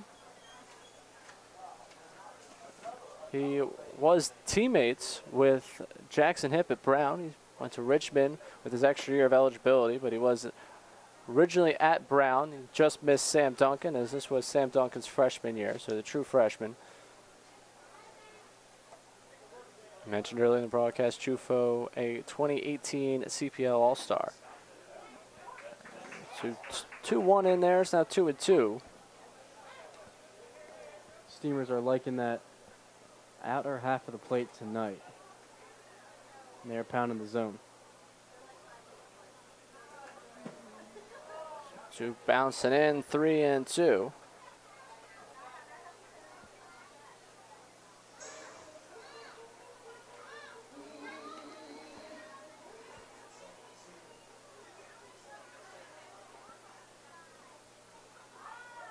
Full count offering from Duncan. One is low. Chufo is walked. First time on base for him tonight. And that'll bring up our guy of the night from the Sharks, Donald Hansis. Donald Hansen's been the man. Made another play out last inning. On base twice tonight, 1 for 1. Most valuable Shark so far tonight. Sharks. Sorry guys, it's an impulse whenever I just say that.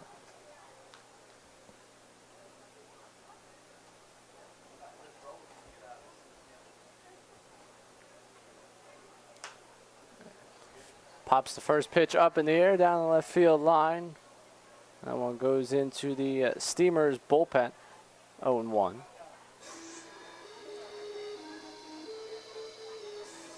For Sam Duncan, he's been incredibly efficient since about the midway point of June.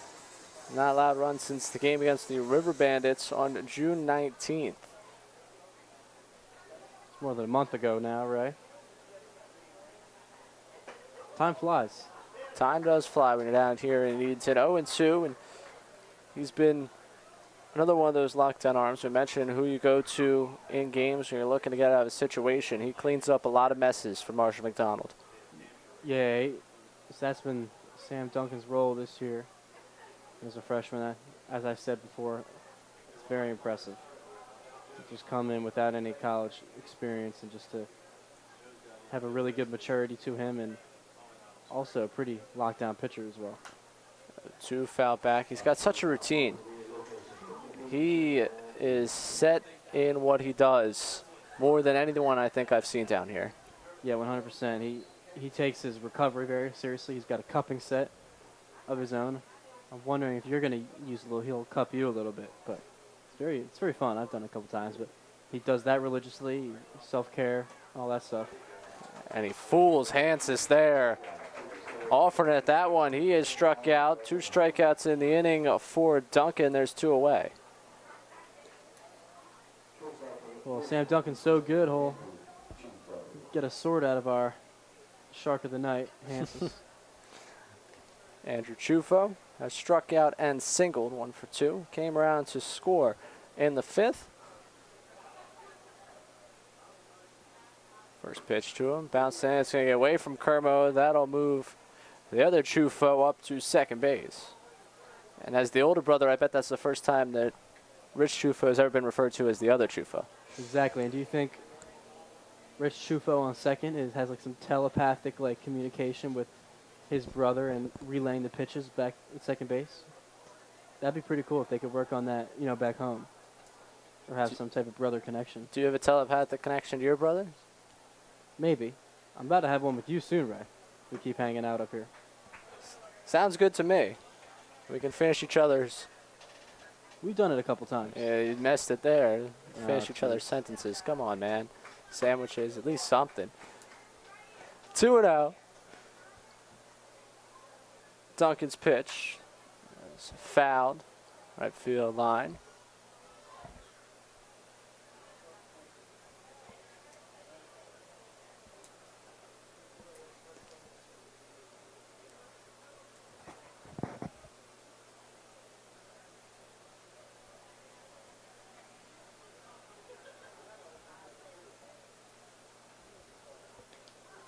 Duncan giving a look back to second. And his pitch. Swing and a miss. 2-2. Well, the telepathic connection might not have worked there. Chufo fooled. Duncan doing a really good job so far.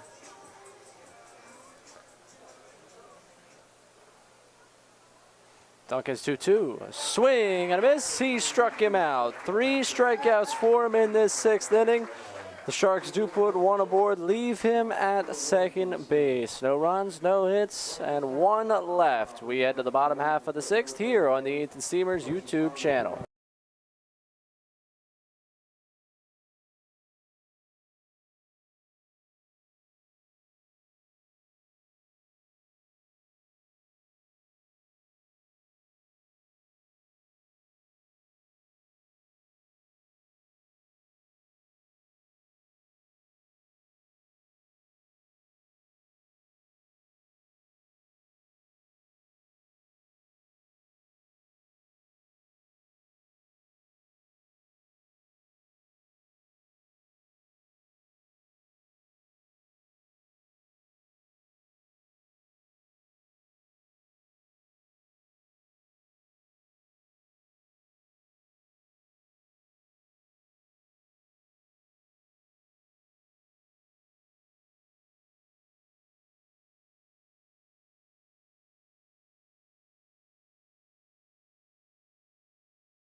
Top of the Steamers order coming to bat in this inning, and for the first time in a long time, Cross Robinson getting a chance to pitch at historic Hicks Field, a former Steamer from the 2019 squad. Right-hander pitched in 12 games as a Steamer in 2019, 26 innings, a 2-1 record, with a 6.58 ERA, struck out 40 in that stretch. Right now, for the Sharks this season, Robinson, 8 appearances, 5 2/3 in the Coastal Plain League season, a 4.76 ERA. And now makes his return to historic Hicks. So a reunion of sorts for quite a few. Chase Bruno coming to the dish.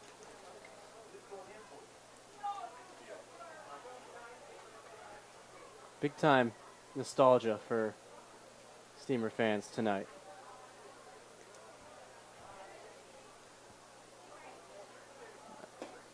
First one, Bruno missing 1-0. It's the top of the Steamers order. Chase Bruno and what would have been Hunter Cole on deck, but it looks like Danny Rutherford has stepped in the on-deck circle, and it appears we have a guest that might be on deck at some point in the near future of this broadcast. Yeah, it's quite interesting. You would think, I'm looking down to see if Hunter Cole's on deck, and then I look to my right, and there he is.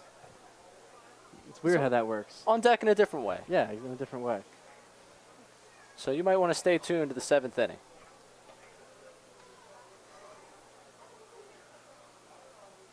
Robinson's 2-0 to Bruno. Missing, and it's now 3-0. Bruno 1 for 2 so far. Yeah, Bruno, great swing in his last at-bat. taking velo the other way. He's going to need to here. Robinson throws pretty hard.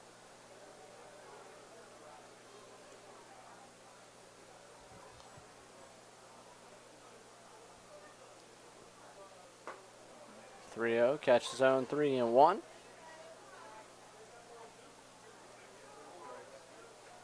There's that 3-0 take, Ray. On a game like this, I'd like to see him swinging, but definitely a little low in the zone, not in Bruno's wheelhouse. 3-1, low and away. Ball 4. Leadoff man aboard for the Steamers, and that'll bring up Daniel Rutherford.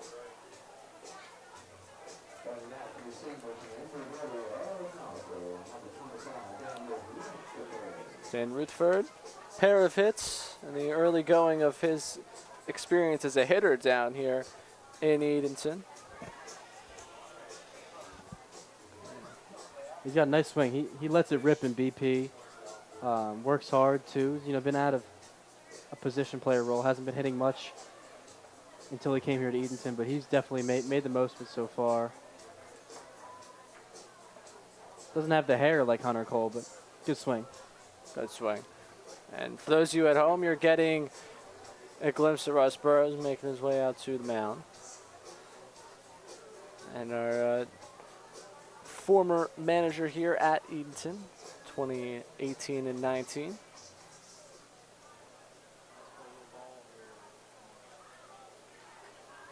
And Robinson faced some good teams this year. Charlotte, Tennessee, NC State. He knows what the big moment is. First pitch, Rutherford outside, 1-0. But he's not finding the zone too much tonight.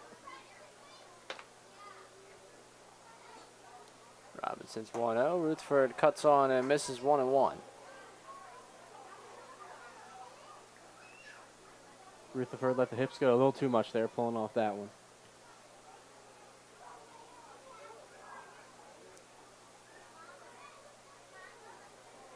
Robinson stepping off. Bruno, a couple of steps over there at first off the base.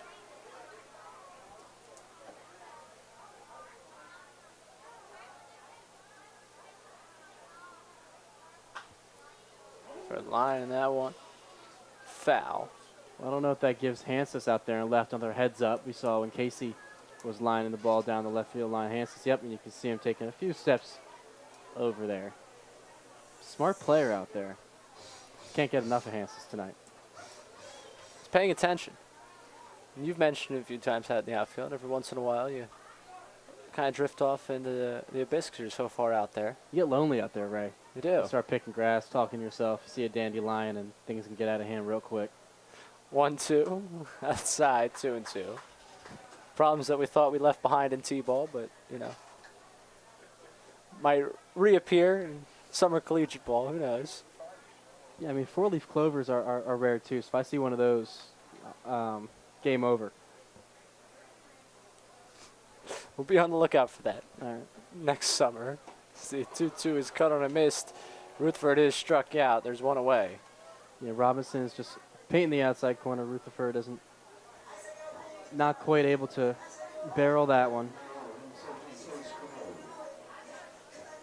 However, someone who knows how to hit the ball the opposite way and the outside pitch, Case Kermode, swing path supports that.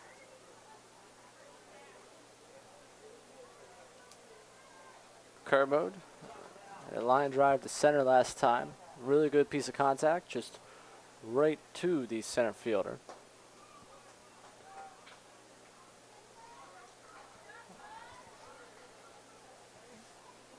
For Kermode, hitting .260 coming into tonight, .333 on base percentage, 4 home runs, 16 RBIs. He's closing in on Hunter Cole's lead, and with Hunter Cole out of the game, who knows?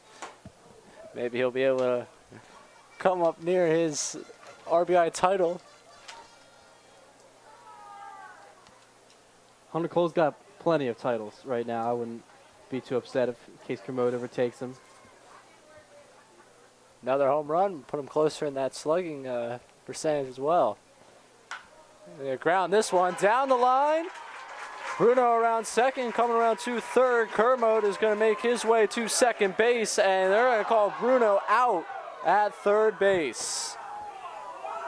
Yeah, I mean, I can see it even from up here. Bruno was in there, and the Steamers faithful letting the umpire hear that one. Risky play as the ball was hit to the left field line, and for Bruno to take 2 bags there, but, I mean, he was there. He was under it. And that's, you can see tempers flare because of the score of the game. That's a big out.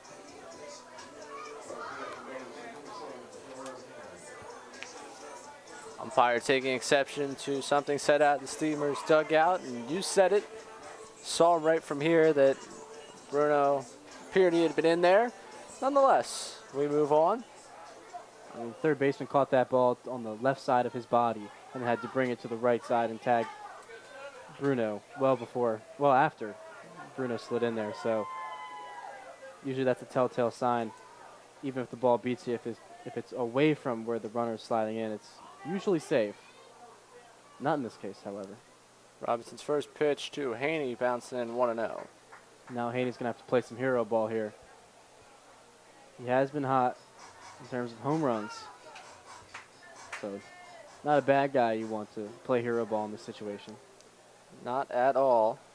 Hit the game-changing home run against the Knights in the doubleheader on Sunday, that first game. And the count 1-0. Pitch outside 2-0. 2-0 pitch.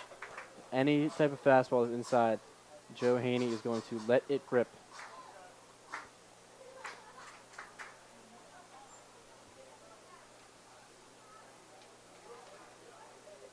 Foul. 2-1. And that one caught quite a bit of Jansen.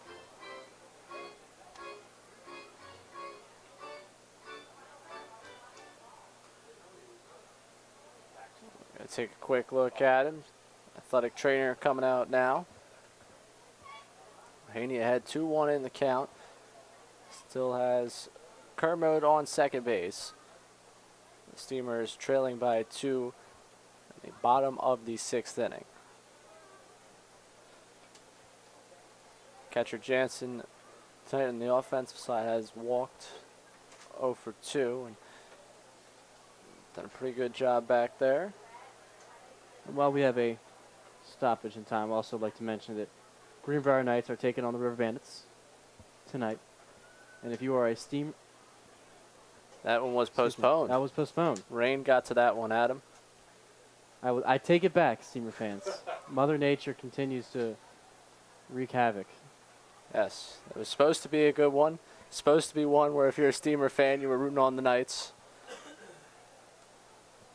We appreciate your enthusiasm on the impending playoff chase. And while we have some time, let's venture down that path, Adam, with the playoffs quickly you got approaching. this one, Ray. I got it? All right. Well, if you pay attention to the upper right corner of the game notes packet on the website, you'll see that the upcoming games are getting dangerously close to the end of that regular season. And that's because that's exactly what's happening. The regular season is coming quickly to a close. The Steamers still 2.5 behind the River Bandits in the division, with a couple more on tap against them. 3 right now on the schedule left against the River Bandits. 24th this Saturday at Historic Kicks, and then what we expect to be a doubleheader the Monday night at Tarboro. So 3 against the River Bandits and 3 against the Knights. So 3 against each. 6 more in the division, 2.5 back. The cancellation of doubleheader last evening, playing into the situation at hand in the division. Obviously, with 6 left, 2.5 back, you need to go on a run right here for this Steamers team. And while they continue to talk to Jansen, we'll take you through what you're looking at in terms of the Premier Collegiate League playoff structure. We've explained a couple of times on the broadcast. We want to make sure everyone's nice and clear on this. So it's a divisional championship bracket, which will go double elimination. The first game of the bracket will be between the second and third finishing teams in the division. The winner of that game then gets the number 1 team in the division on July 31st. Then, after those 2 games are played, the loser of each play one another. And the loser of that game will be eliminated. The winner of that game moves on to play the winner of the game between the number 1 seed and the winner of game 1. If I'm still with you there, those 2 teams play until someone has 2 losses. That's your winner from the PCL East. They will then move on to a championship game against the PCL West. Confused? So am I. We'll take you through it multiple times again. We'll hope to hammer it home. It's tough. It's very confusing. Double elimination is very tough. When you look at the bracket on paper, it's not that confusing. Yes. When you listen to it, we're still trying to figure out the best way to speak that one to you. It doesn't get any easier, I tell you that, Ray. I feel like we're getting to the point where we can explain it pretty well. But that is why you're pushing for that number 1 spot in the division. Obviously, you love to say you're a division champ. That's a great title to put up. But really, you're pushing for that extra off day at the end of the regular season, between the regular season and the postseason. Set your pitching correctly and see what happens. Yeah, pitching is a huge deal. To get that first round bye and have to wait for the winner of Greenbrier and Tarboro, if that would be the case for the Steamers. It's huge. I mean, pitching's everything, and a limited supply due to injuries this year, so it adds extra importance to these conference regular season games. We're back to action on the field. 3-1 now to Haney as Jansen stays in the game. So, tip of the cap to Cody Jansen, displaying some toughness. Channeling his inner Case Promote. Tough kid. 3-1 from Robinson. Foul back. That one gets Jansen again. And this is a deal of punishment that no catcher should undertake. 2 foul balls catched him in the same at-bat, and he's just going to tough it out. You can see Joe Haney right there like, man, I am sorry. Can't do anything about it, but you can see Joe Haney feels bad.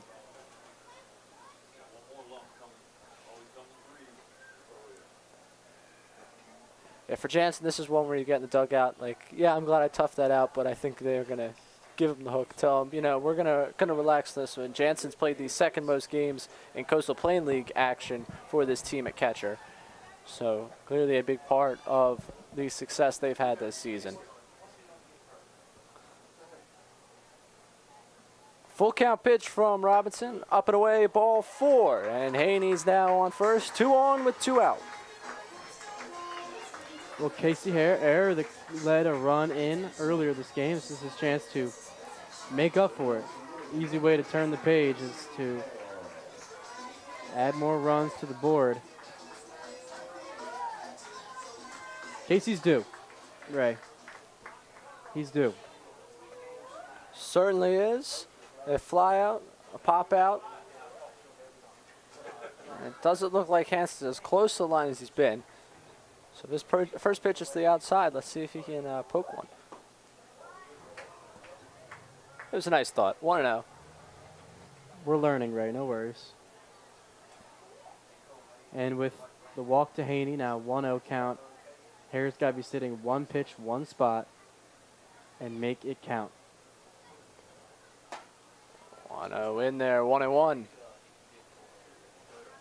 Good take there. Not in his wheelhouse. With the way Cross Robinson is pitching. Definitely going to either continue in this plus counter.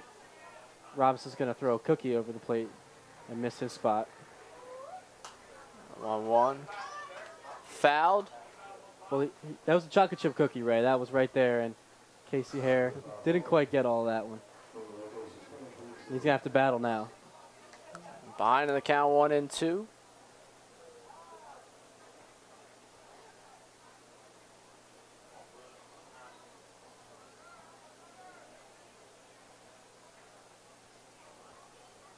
Robinson trying to get out of this inning with little hurt. He has allowed 2 walks and a double.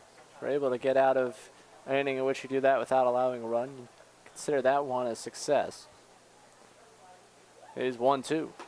Outside, 2-2.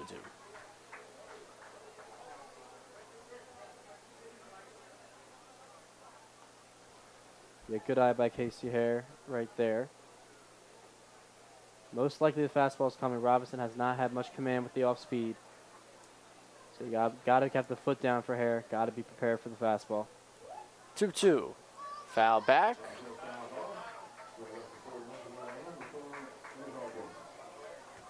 As you can see over there, I'm not sure if you can out there in left field, Hansis. Slowly but surely becoming closer to that left field line as we speak. He's taking some steps over there now as Casey Hare continues to foul. Pitches back. 2 on, 2 out. 2-2 the count. Robinson's pitch on the outside corner, called, third strike, and that will do it for the 6th inning. The Steamers leave a pair on base. We head to the 7th with the Wilmington Sharks leading the Edenton Steamers 3-1 at historic Hicks Field. Adam Fine, Hunter Cole will be back with you for the 7th inning when we come back on the Edenton Steamers YouTube channel.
Welcome back to the Edenton Steamers YouTube channel.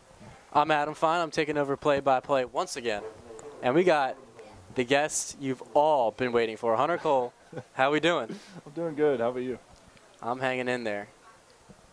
Daniel Rutherford, pinch hitting for you. Now you get to spend some time up here. Oh, yeah.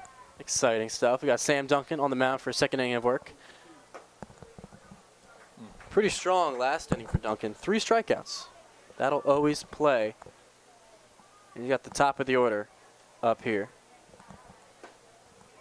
1-0's in there for a strike. It is 1-1. So, Hunter, I mean, I asked every player this question, and we're going to jump to it right off the bat. What has been your favorite Edenton memory as that slider finds the zone? It's 1-2 for Sam Duncan. Well, I mean, it's pretty hard to just pick one memory, like I'm sure everyone else has said, but I got to say, hitting the grand slam against the Pilots, that was an awesome experience being in my hometown, seeing familiar faces, you know. It was a great experience, especially having some previous teammates on the Pilots. Yeah, for sure. I mean, if I were to pick a favorite memory of you, it's got to be that. We have a rich rivalry with the Pilots, and that was really fun to see you have a grand slam there. I mean, we've seen you have a lot of home runs, but not much of the variety of RBIs. As Sam Duncan, 3 straight strikeouts, his 4th of the game. He is rolling. Tell you what, he's promising. He's going to have a really good future, being as young as he is. Yeah, I mean, we talk about his maturity level. It's off the charts. Especially having the the pitch selection he has. Exactly. He's working with a new slider, but tell you what, his changeup is probably the best I've seen, especially from a young arm like him. Yeah, and he's still got some velo to show for it as well. Yeah, for sure. 1-1 from Duncan upstairs.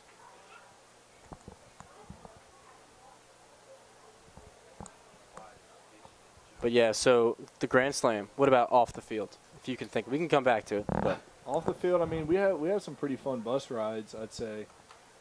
Just hanging out with the guys, getting to know everyone, but especially, go hanging out, at the beach or by the water or the pier, just things of that nature. It's just fun to get around the guys, and especially a new group of guys I don't normally see every day. yeah, exactly. It's always fun. Summer ball, you meet some new people. That one's sky to center. Cutler range into his right. Can of corn, he'll make the play, and that's 2 quick outs for Sam Duncan. He has been pretty good tonight.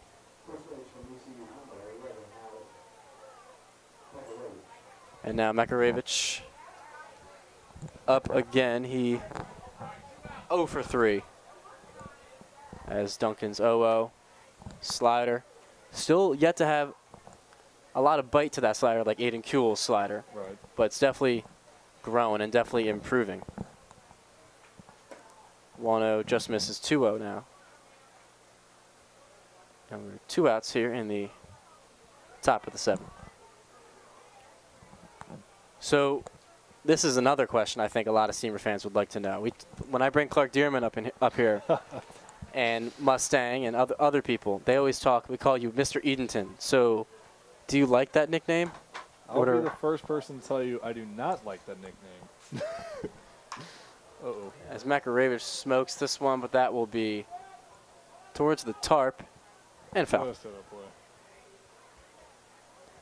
So, you're a humble guy. I understand. We're not going to force that on you. We're not going to make you elaborate. That's totally okay. But you've definitely earned it. I mean, I remember when you first came up here, you're looking at the program, and, okay, average, Hunter Cole. Slugging percentage, Hunter Cole. On-base percentage, Hunter Cole. Steals, Hunter Cole. I mean, need I continue? Anyways. Just trying to do my part. Just trying to do his part. We watched Bull Durham on those bus rides, and good Lord willing, things will work out. 3-2. Yeah. Skied back towards us. And we'll do it again. But yeah, I remember those bus rides were definitely fun. The bus ride games, especially the ones to Wilmington, were a good time. Definitely extended bus rides. Those were long ones. Ooh. And Makarevich working a 7+ pitch at bat here. Definitely good at bat. Hope Sam just doesn't give in right here and feed one down the middle. Yeah, I was going to say, one of the things he does well is he doesn't give in on whenever there's a 3-2 count. Definitely usually as a hitter in this situation, I'm trying to fight off as much of a junk as I can to get this one down the middle, which he did not. Yeah, and especially just after seeing so many pitches, I talked to Clark Dearman. When you have a hitter fouling off so many pitches, working that count, it can get really frustrating, easy to lose your focus.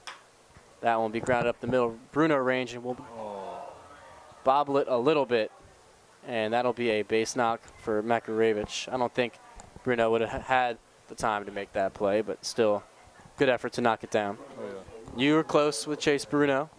What's another player that you've gotten really close with? Like I say, both these players up the middle today, Aaron Copeland and Chase Bruno, I've definitely gotten very close with. And my roommate, Aiden Kuehl, who I've known prior to this, but I got to say those 3 guys have definitely been my closest friends while being here. But, of course, Clark Dearman.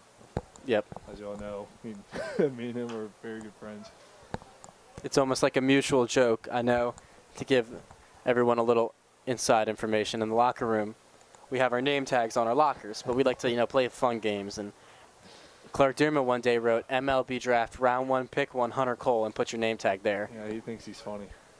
And I know you did the same for as that ball bounces. Kermode up and firing, eats up Copeland. He'll head in the center, but Makarevich will stay put. Cutler, good hustle there.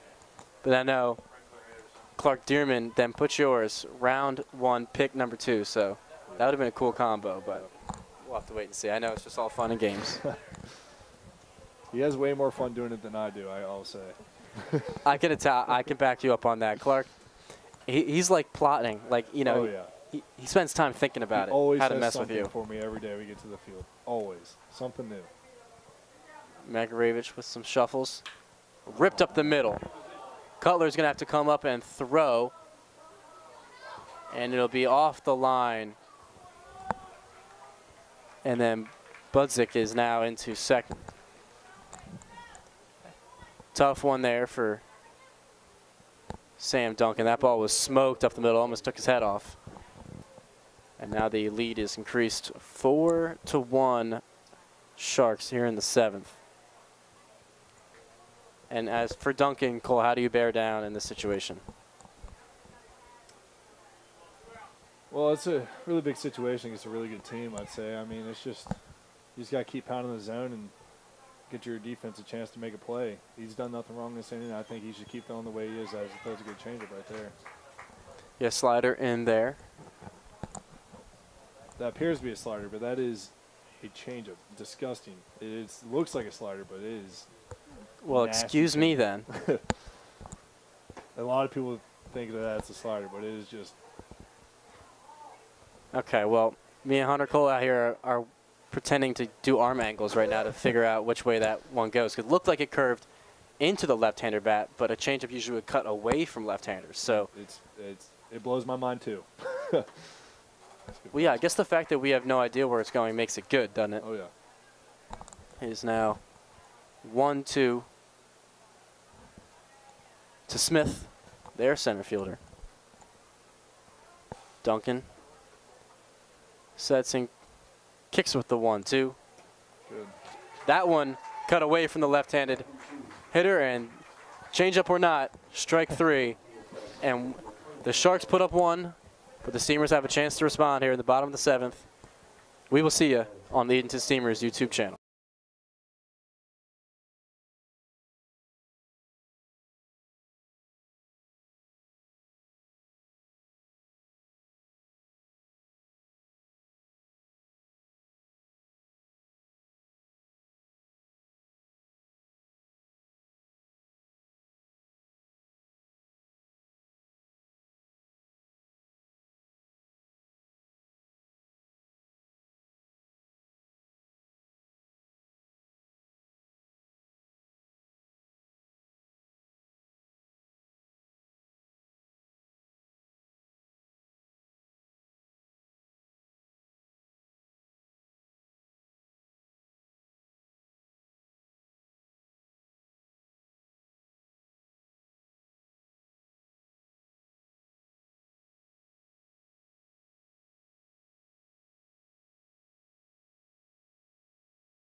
Welcome back to the Edenton Steamers YouTube channel. I'm Adam Fine. We still got Hunter Cole sticking around for some more.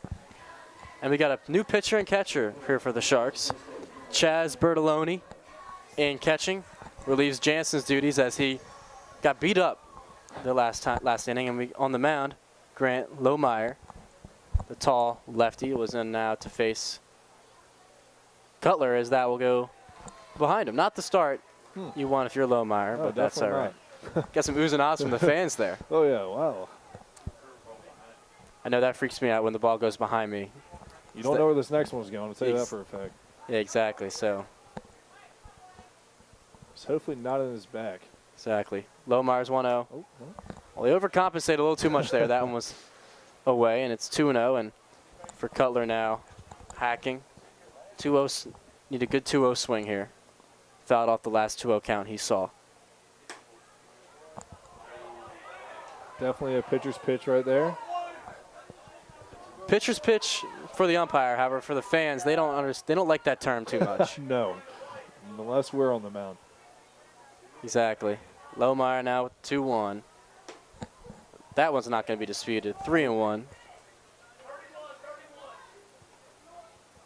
Now some fans are. So we have, not sure what's going on over here. Brett just got tossed. And Brett, see ya. Yeah, it was inevitable tonight after this strike zone is he's going to have some more choice words here. Now that he's tossed, he's going to get his money's worth here. Now Marshall's going to come in and take matters to his own hands here. I might need to go down there and coach if this gets a little serious. Yeah, well, I'll tell you what, if Hunter Cole leaves us, then he's coaching first. Promise you that. But I'm not sure what type of case Marshall's pleading. He could have many different options right now. Talk about the strike zone or why he tossed Brett Folk like that. And now the third umpire is going to come in and join the party here. I'm not sure if I saw any warnings given today. Exactly. I think that's probably what Marshall McDonald's pleading right now. Is there? You got to give a warning. He seems pretty frustrated. Because it seems that the umpire's given both dugouts warnings previously. And now we have cheers erupting as Marshall McDonald's going to get his money's worth here. The fans love it when Marshall or Brett get tossed. Oh, yeah, for sure. Or they're cheering about Jacob Mustang now going to coach first. I'm not quite sure which one. We'll have to interview a fan after the game. As Cutler's going to have to wait a little bit for this 3-1 and get a little chance to think about it. Well, as Brett Folk was added to the roster, not roster, but team as a pitching coach, I texted in the group chat, over-under is set at 3.5 games where Brett will be thrown out. And I think the over just hit there. I think that's number 3. Number 3, okay, so we're almost there. Plenty of games left. Plenty of games left and playoffs as things heat up. Oh, yeah. The over is probably going to hit. Then again, I always tell the Edenton fans I cannot bet due to NCAA compliance, and you cannot either. No, Ray can, but we cannot. But if I could, I would say over. Yes. Back to action. Cutler's going to get his long-awaited 3-1 count. Takes a hack, but he'll foul that one back. It's 3-2. Fans are still letting the umpire hear it. Oh, yeah. A lot of energy on a Tuesday night here. It's a beautiful night. Great night for Indeed. baseball. Oh, we're going to have another stoppage. I'm not sure what that was for. Maybe just to cool off. It's been interesting at bat, I'll tell you that. Well, now we're going to get a 3-2. Lohmeyer. Good. It's a good hold. Great eye Good hold. by Cutler. That slider looked pretty heavy, and he'll take first base. And now we got your man, Aaron Copeland. He's hot. Tell me what you've been seeing from him. Oh, yeah. I mean, all season he's been not exactly struggling, but he's just been a tick off, I'd say, almost every at-bat. And tonight he's definitely shown that he's back on time. And that's huge for the Steamers as we go forward. Yeah, definitely. I mean, Copeland took off last season for the Steamers and went crazy in the late days of July. And looks like we got some deja vu on our hands with Copeland. He's been swinging it well. Ball in the dirt. I was telling Ray when Cope hit the double in the gap on the slider from Alba, I'm pretty sure it was. That was very impressive because he went yard in his first at-bat, so you know the slider's coming, but to still be able to hit it and recognize that it's coming, very impressive. Exactly. That's just mature hitting from Aaron Copeland as he is seasoned in the game. That one's in the hole. Shortstop will make the play at second. Chufo, well done there. The Pit Vipers are shining back at us right now, and he makes the play. To come across your body like that, that was really impressive. It was a good play, especially knowing that Aaron Copeland's pretty fast. I'm not sure if he had a chance at 2 at all, so that's a great play, just getting the Yeah, I think the only option there was 2. And that was 1 out. Cope on first. And now Bisharat, the big man, will have another chance at it. Bisharat, 1-4-2 tonight. Couple barrels, well, one barrel. I like to joke with Ray, so you get your hit on a rollover that went about 10 feet, and then you barrel one and you get out. That's just how the baseball gods work. Baseball right there. Now 1-1 to Bisharat. You've had your fair share. I know we've had that conversation. I was just about to say that. I get picked on for all my infield singles, but that makes up for all my lineouts I've had that haven't gone my way. Exactly. Well, we can't tease you too much for your infield singles because your speed is kind of what leads to that. One of our hitters for St. Joe's, crazy speed, lefty just like you, and when he's not hitting home runs, he would chop the ball over to like in between first and second and just make it look easy, beating it out. Oh yeah. It's always been in the back pocket since I was young. My dad told me that when I was younger. Just slap it and play, and you can just use your legs, make magic happen.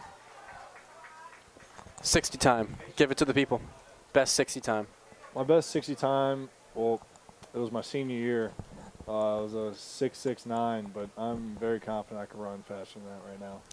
I think as I got heavier, I got faster. It's kind of strange. More force into the ground, I guess. That's one way to say probably. it.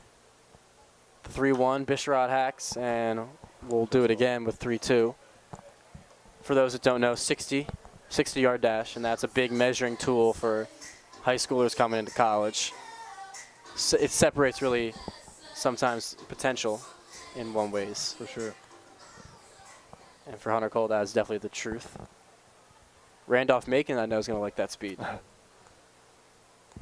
Tell me what you're excited for heading into next year with Randolph Macon is Bisharat. Wow, great play. From his, Wow. oh, and look out. On the transfer, and they're going to say Copeland is out at second. Well, weird play there. Let me take you through it. Zach Budzik at third.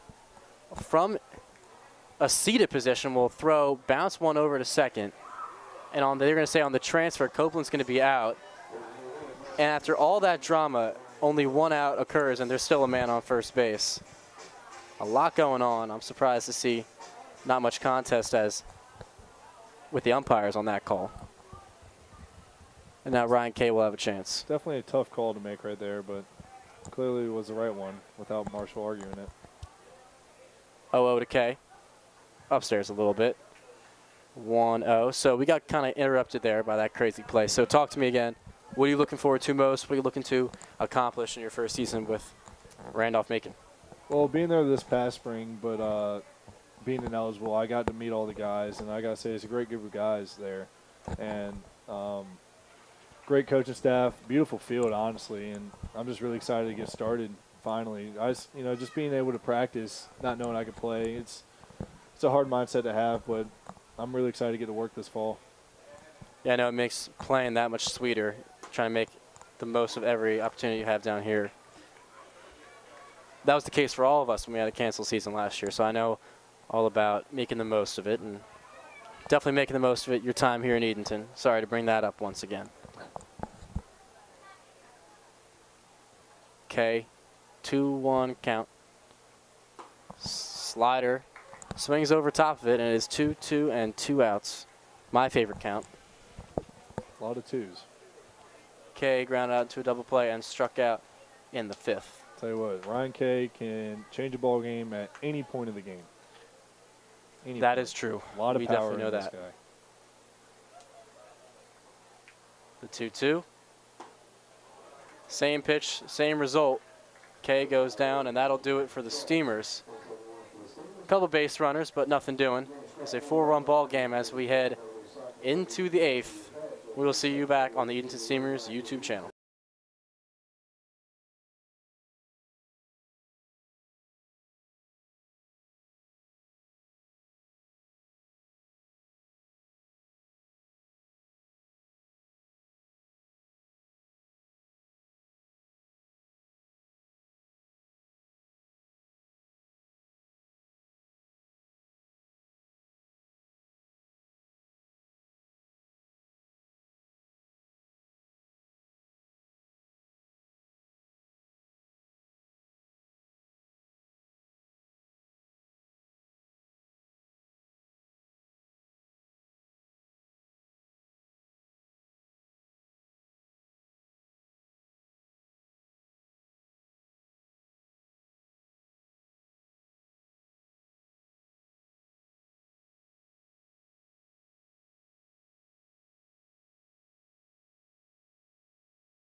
Welcome back to the Edenton Steamers YouTube channel. I'm Adam Fine, and Hunter Cole's going to stick around for this half inning. It is the top of the 8th. Sharks up 4. Put on a few. Back in the 6th. Now they're going to come for some more insurance. Got a new pitcher on the mound for the Clams, Zach Bagley. We'll try it again. He's pitched against the Sharks last time when we took the trip down to Wilmington. 8.6 ERA, but his K through 9, very impressive at 14. Traditional right-handed pitcher. Fastball, slider, changeup. Holds his own against the CPL opponents. It's always tough because CPL hitters are no joke. Oh, no. No, they're the real deal for sure. And for just the Steamers pitching staff in a whole, doing a good job tonight. Just looking for a little more offense. I thought Spencer did phenomenal tonight, actually. Yeah, I mean, he's been crazy lately. I mean, one hit, we were talking about it in his last 2 games. And then against a big one against Tarboro, and then obviously the top hitters for the Sharks, that one fell back. He's going to be big heading into playoffs, I promise you that. For sure.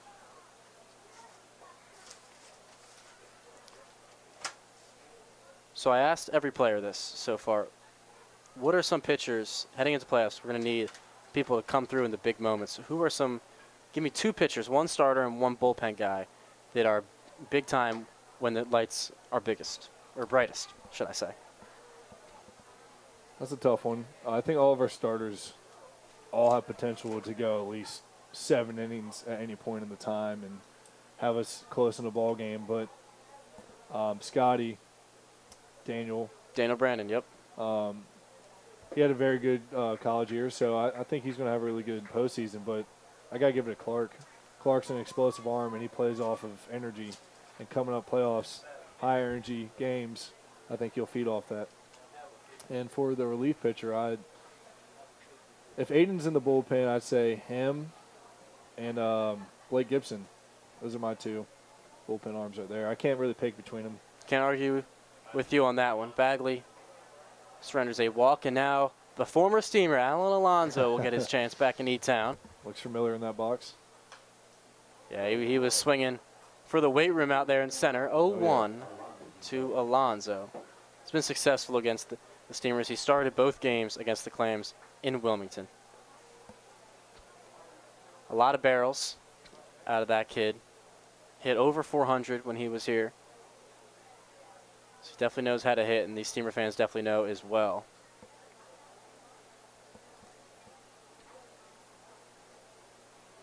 I was talking to Aiden Kuehl about it. Hung a curveball, and Alonso took him deep in the semifinal game. Oh, yeah. He remembers that. He could tell you exactly right now what happened. Exactly. 0-2 now to Alonso. But yeah, we have a lot of former TSL players, Tidewater Summer League. Mustang played for the Drillers, as well as Aiden Kuehl. You played for the hitters. Old Dominion hitters. So definitely some familiar faces here in E-Town. I know because that one is upstairs, 1 and 2. You're familiar with this place, so cool to now put on a Clam uniform finally. I know that first day must have been nice. It's definitely very satisfying finally playing here. And for those that could not hear, Al Alonso, they just played his walk-up song on the PA as he awaits the 1-2. Just low, 2-2. It's a good take. Yeah, Al Alonso got a good eye. He's very patient, experienced hitter. You can ask Case Kermode that. They have played at Mount Olive together.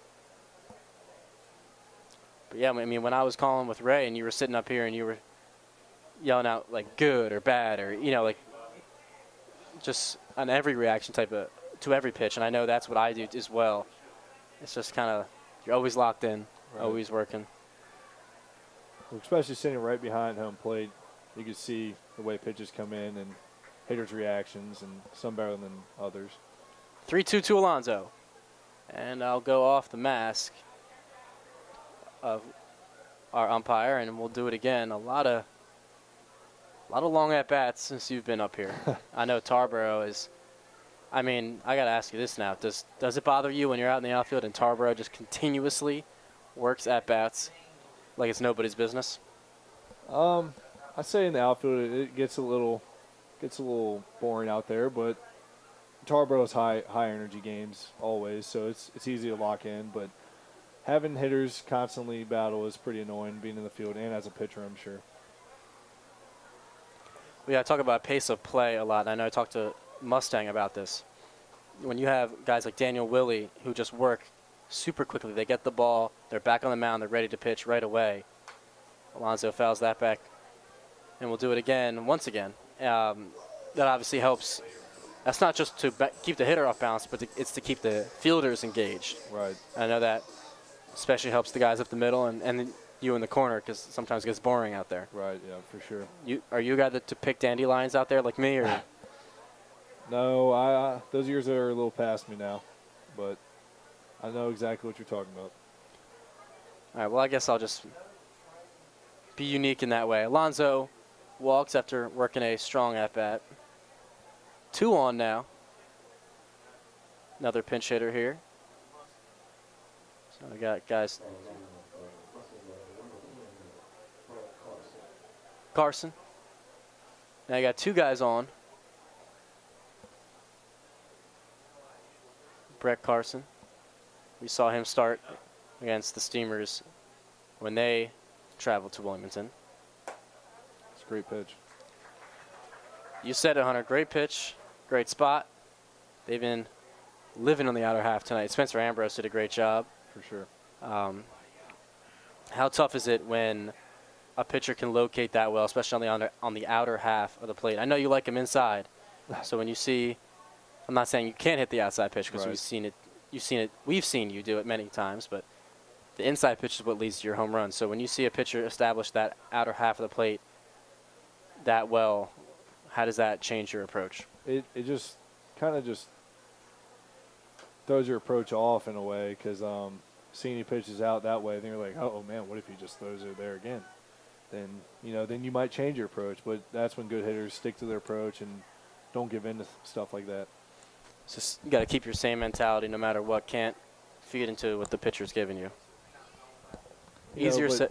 Going into later bats in the game, that's when you might need to adjust. Maybe think opposite field from now on, and then maybe bust you in. That's baseball right there. Strong pitch by Bagley. Blows the fastball by Carson. He'll get his first K. There's 1 down. It's a big strikeout. Puts us in the opportunity to get a double play here. Get out the inning. I always like to talk about Steamer pitchers if they have a shaky first or give up a home run or allow some walks. Their next batter is almost always a strikeout. They're very strong when it comes to being resilient. Clark Dearman's one of those guys. I know I've talked about that For sure. in the past. The 0-0 now from Bagley. All right, and that just feeds in my next question. Curveball in there for strike 1. Now, being the well-known Hunter Cole that you are, you're getting a lot more off speed early in the counts. They want to throw you off balance. So has that changed your approach, or has that impacted your game? I still am a first pitch fastball hitter, but if it's hung there, I'm definitely gonna be ready to hit it. I just need to make sure that it's not in a bad spot for me to hit. I need to make sure it's still a good pitch for me to hit. Mm-hmm. Would you ever sit first pitch curveball in certain situations if it's obviously in your wheelhouse? I do. Peninsula was a second pitch curveball on my grand slam, but I was definitely ready for an inside pitch, and I played in my favor right there. Haney bobbles that one a little bit, but it keeps it in front to allow the runner on third to stay at third. And that is a huge defensive play. It doesn't result into an out, but it eliminates the run. Andrew Trufo hit that one hard. Now it's back to the top of the order here. Aaron Copeland's not. Oh, excuse me. It was Copeland over there, second Haney. Right. Correction. He doesn't make very many errors, but that was definitely a good job of just keeping in front of him in that situation. Exactly. 100%. 1-0 now. And now we got Chase Nixon up to bat in the leadoff spot. Son of Trot Nixon, who's here in attendance tonight. He made the trip from Wilmington up. It was Trot Nixon night at the Shark Tank when the Steamers visited. And now Marshall McDonald's going to have a chat with Bagley as the bases are now loaded. Once again, it was Aaron Copeland that knocked that ball down, not Joe Haney. Aaron Copeland, very versatile. Center, third. Well, I mean, we played third all last season. Hasn't really seen him The there. only position he's missing is first base and catcher this season. Shortstop as well. But he's covered almost all of them. I feel like you could be a little bit, too. We've seen you at first. I wouldn't be surprised to see you over at shortstop or a corner infield spot. Maybe I'm speaking too much. I don't know. No, I mean, I've definitely played there years in the past, but those years were about 8 years ago, though. So I'm sure I could make something happen, but I'm not going to make any spectacular, unbelievable plays that maybe Chase Bruno would make. That is definitely true. Bruno, I remember the first day I came here and I was watching him take infield, outfield, and I was like, wow. Unbelievable. Great glove. He's definitely very, very nice to have up in the middle all season. Yeah, for some reason, whenever there's a ground ball hit, I always, clench my fist or maybe think that something could go wrong. But I got to tell you, with Chase Bruno, I have never had that problem. Very trustworthy over there at shortstop. I was about to say, I'm the opposite. I might have trouble this spring if we have a lot of errors at shortstop because I get very relaxed when I see a ground ball hit to Chase Bruno. That's what I'm saying. That's the one player I don't yeah. really have a problem with. That one is We're definitely fisted to spoiled. Bruno on one bounce. Great We'll go to play. second, and he will be out at second base. Weird play there. Bruno, as we just said, makes his money's worth there, and we'll go to second base. He makes 2 outs something now. out of nothing right there. Yeah, it makes something out of nothing, but the Sharks will put on one. 5-1. The Steamers are minimizing the damage tonight, but slowly but surely the Sharks are pulling away. Now there are runners on the corners. Bagley working out of a jam. Couldn't quite get the double play as that ball was hit softly by Nixon. That one's way outside, and 1-0.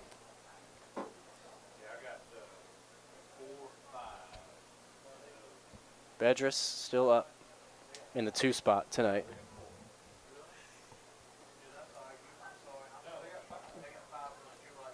This is where these moments right here, getting out of a jam is what's going to be really important as Tarboro will come to town in the future. As that pickoff was way closer than it should have been. Very close. That was like a jump dive back into first. I'm not sure you could have seen that too well with what we have at the stream. Bagley's got a nice pickoff move. I know Spencer Ambrose got a nice pickoff move, fooling me up here a few times. He does. That's the first time I think I've seen all year. He doesn't use it very often, but when he does, it's a very good one. Indeed. Now we got an 0-1 count here to Bedris. Good start by Bagley. He kicks and fires. Curveball fisted, and that'll be down the line. Bedris rounding first. He'll head into second. A run will score. The throw in.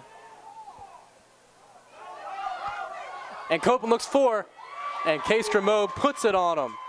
And that'll end the inning and save another run. Aaron Copeland comes out of nowhere once again. Doesn't matter if he's in center or second. Gets the out. And now the Steamers will come to bat in the bottom of the 8th. A weird inning on a ball fisted down the right field line, but Sweet Caroline's playing. That means it's the bottom of the 8th. We'll see you then.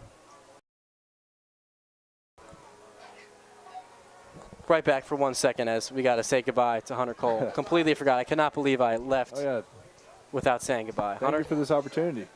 It's been very fun. Listen, we'd love to have you back, but we want to see you do things on the field. So it's been a pleasure. Very happy to do this, and I had a blast. All right. Good luck, my man. Thank you. We'll be back on the Edenton Steamers YouTube channel.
Welcome back to Historic Hicks Field. Adam, great going on? time with you and Hunter in the booth. Appreciate getting Hunter Cole up here. As you know, he's kind of busy nowadays. Yeah, he's got better things to do, but I enjoy having him up here, and it was a good time. We talked a little bit of baseball, asked him some similar questions, but some interesting takes. Very experienced hitter, so it was cool to hear him talk about different approaches he has and certain pitches he looks for and things like that. He's going to need to take that approach to the game. Love to have him up here again, but he's got more important matters. Yes, he does. Nate Napoltz now on the mound for the Sharks. Is 1-0 fouled off by Chase Bruno, 1-1, 6-1 in favor of Wilmington.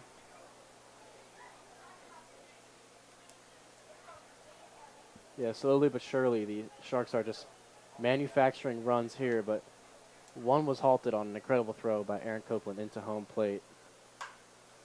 Bruno taking this one to right field. Right field drifting back towards the track. Makes the catch just a step in front of the warning track, and there is one away. Good barrel there by Bruno, but not quite enough. Opposite field home runs are harder than it looks. I know Case Kermode makes them look easy, but just a little unlucky there by Bruno. Daniel Ruthford getting a chance to bat now. Struck out first go around.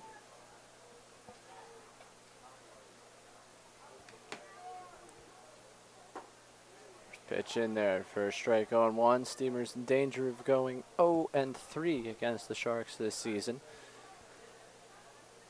There's still time for magic, Ray.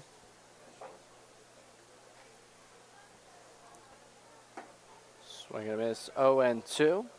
Yeah, tough change up there. Rutherford swinging slightly over top of that one.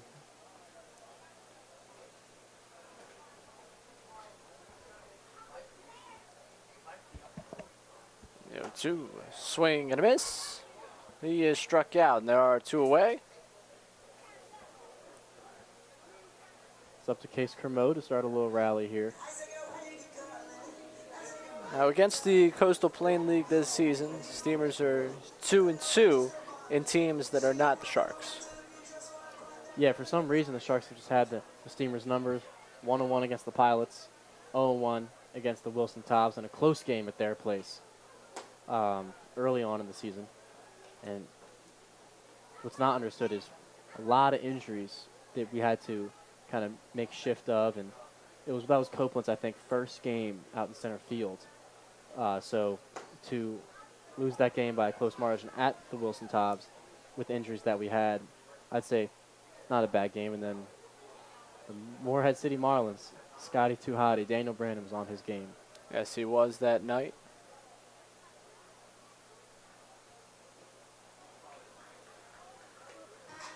Case Kermode doubled last go around, 1 for 3. We put the bug in Hunter Cole's ear that Kermode's catching him. RBI leaderboard. Skies this one foul, right field side. Yeah, Ray, I can't get over the fact when Hunter Cole first came in the press box while we were here doing our thing, he takes the game notes that you made. Well, nice job, by the way. Thank you, I He appreciate looks that. at Steamers leaders, and it goes hitting, and it goes average on base percentage, slugging percentage, home runs, and RBIs. And it is Hunter Cole, Hunter Cole, Hunter Cole, and Hunter Cole 2 more times. Called third strike on Case Kermode. That'll do it for the 8th inning. Sharks holding a 6-1 advantage. We'll be back on the Edenton Steamers YouTube channel with the 9th inning.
Top of the ninth inning here at historic Hicks Field. Before we get back to baseball, Venture Tours is excited to announce the return of their Atlantic City Casino day trips. You don't have to break your piggy bank to visit Atlantic City for the day. Tickets are $85. You must be 21 years or older to participate. The trip includes $35 in free slot play at Resorts Casino. These Saturday trips offer exciting escorted trips where you can ride in comfort and luxury. If you're interested in traveling with Venture Tours, give them a call at 757-494-1480 or visit venturebustours.com. Venture Tours is the official travel partner of the Steamers for the 2021 season. Michael Allen now on the mound for the Steamers. Right-hander from the Norrine. 3-4-5 due up for the Sharks. But we do have Norman Kelly coming on the bat right now. We've seen plenty of Kelly in the 2 trips to Wilmington, a Montreat College player. Plenty familiar with Marshall McDonald. Always chatting it up with Chase Bruno and Daniel Willie post-game in Wilmington. Those 3 are really tight. First pitch to him in there for a strike.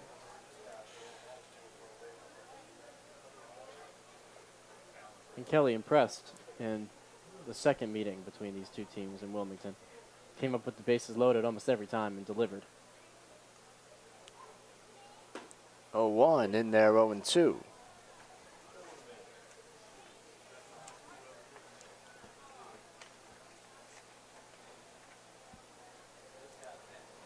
Michael Allen's ERA down to 3.55, 12 2/3.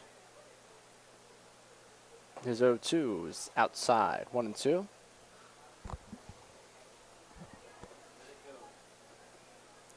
And Michael Allen's been strong for the Steamers as their closer this year.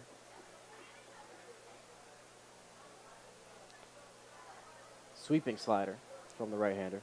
1-2, a swing and a miss. Struck him out. Great job, Adam. 1 away.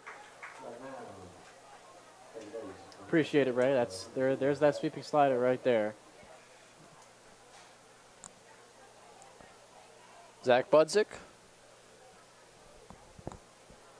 getting an opportunity.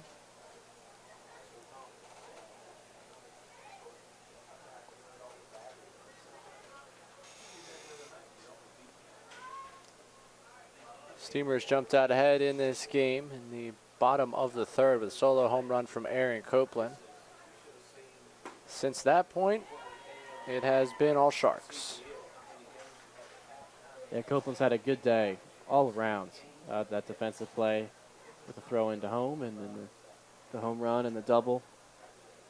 The rest of the Steamers couldn't quite get it going offensively. But they'll have one more chance at the bottom of the 9th. I was going to say, just like you said, plenty of time left for some magic. It's the sport without a clock for a reason. Well, it looks like, according to the way some doubleheaders have gone, the Steamers are known for coming back late in games. Allen leaving a pitch on the front doorstep, 2-1. We saw in the walk-off with Josh Panetti against Tarboro, they came back, and in a later game, they've threatened but couldn't quite get it done. And so they're definitely going to put up a fight. That's one thing Marshall McDonald always preaches. You got to at least, if you're going to go down with a fight. 2-1. Swung grounded, foul. Third base side, 2-2.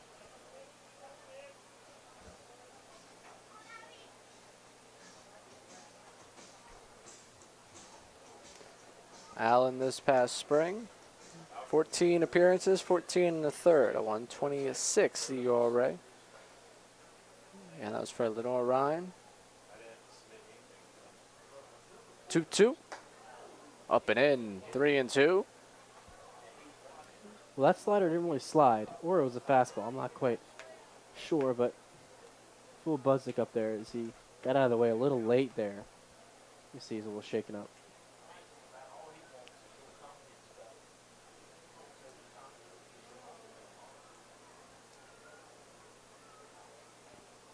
Full count offering. Foul down the third baseline. Just getting out ahead of that one. Yeah, and Alan Brown's out there. I think that's Alan Brown out there in the bullpen with a bat in his hands that he was trying to at least make contact with that, sticking his bat up in the air. That's the type of shenanigans you get at Somerville. Especially in that bullpen. So far from any real structure. Uncivilized is the word I'm looking for. 3-2. Put in the air. To left field. Not a lot of movement necessary to come down with that one. 2 away. 2 quick outs from Michael Allen. He's doing what he does best.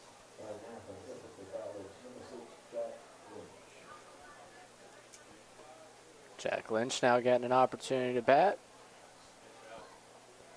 This was where David Smith was batting. A lot of moving parts tonight for the Sharks and the Steamers as well. In these exhibition games, we like to get everyone an at-bat. We saw that with Alan Alonso getting his chance here for some nostalgia. Even our own PA, Tommy Bass, played Alan Alonso's famous walk-up song. Throwback. Throwback to a summer ago. Alan Alonso left his mark here. He's the all-time leader in on-base percentage for his season. Broke that last summer. 1-0 fouled, 1-1.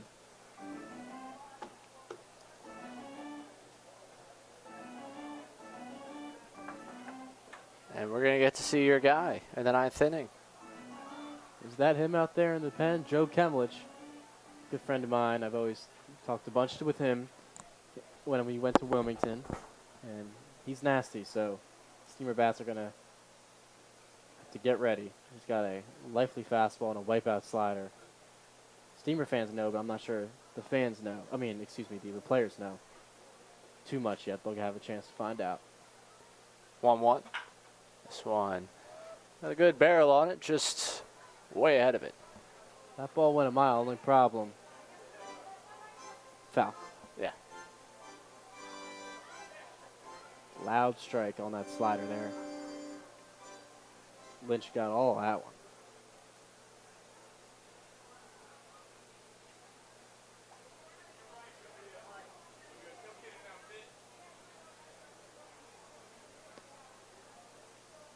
Allen's 1-2.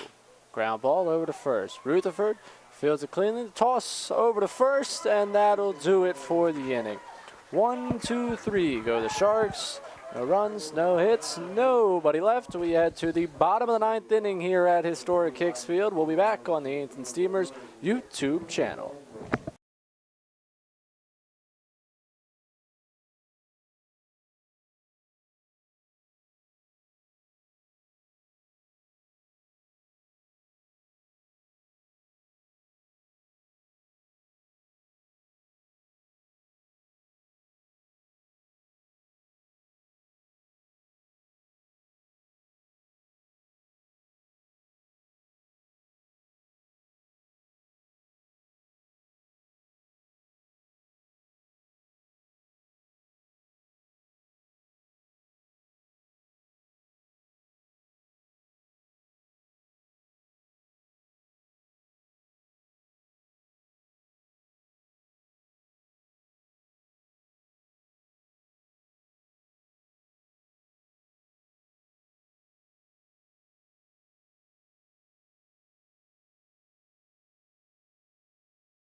Bottom of the 9th inning coming up here at historic Hicks Field. Steamers getting one last gasp against the Wilmington Sharks, who have scored 6 unanswered, lead this one 6-1. Before we get back to baseball, the Edenton Steamers are the greatest show in town. How can we make that any better? Throw in some fireworks. We have one more fireworks show scheduled for this summer. You can catch that show on Wednesday, July 28th. Mark your calendars, and we will see you at the ballpark. Joe Kemlich on the mound now for the Wilmington Sharks. And Adam, we've been teasing it all night. Your old teammate on the mound. You said the Steamers' bats might not be ready. What should they be prepared for? Just a lively fastball and a wipeout slider. Kind of a two-pitch guy in a way. Kemlich, very strong last year for the Steamers. Came late, so he only saw 13 innings. 13 and 2/3 of an inning, but no stranger to the strikeout. 28 of those. And he told me he's in the 90s, can touch 95, so coming in the closer role, that's usually when you see your fastest velo, so Mustang might get a taste of 95. For Kemlich this season, 35 2/3 innings in Coastal Plain League play, 6 starts, 7 games overall. He's got a 1.51 ERA. He struck out 40 in that time, a 2-1 record, and a save. His first pitch to Mustaine, a swing and a miss, 0-1. Yeah, that's a pretty lively fastball, especially to Mustang, the left-handed lefty-lefty matchup. You're not going to really see much of a changeup, I would assume. So it's a two-pitch guy, fastball, slider. Got to be ready for both. 0-2.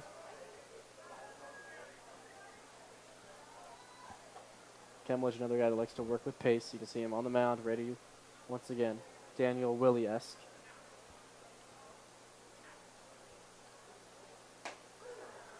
Just freezes Mustaine. Strike 3 called. There's one away. Yep, and there's that slider. Sharp. Just sharp. That's all I can say about that, and that's a quick out. Tough AB for Mustang, and now Alan Brown. Teammates with Kemlich as well last year. He's going to have a chance. He caught Kemlich. So Alan Brown knows all the tricks that Kemlich might have under his sleeve. Unless Joe Kemlich acquired some new ones as he's been in Wilmington. Gets Allen a swing and a miss at the first one. 0-1.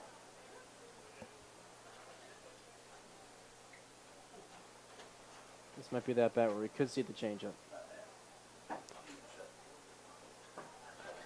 Dropping one.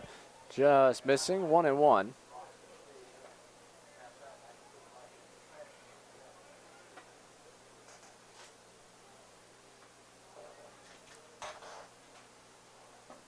Another swing and a miss. 1-2. So looking down the chute for this Steamers team is, barring a rally here, this one comes closer to a close. It's the Twins tomorrow night at home. Foul tip in the glove. He is struck out. There are 2 away. The Twins tomorrow night at home. The Knights Thursday night at home. Then the All-Star game Friday. River Bandits here on Saturday. And then an off day on Sunday. That's what's coming up in the next couple of days at the ballpark tomorrow night, Christmas and July night. I have an ugly sweater. I have an ugly sweater. I don't know if you came prepared, but I certainly came prepared. I might just have to borrow yours. I don't think that's an option. Cutler up to bat once again. 1-0 to him.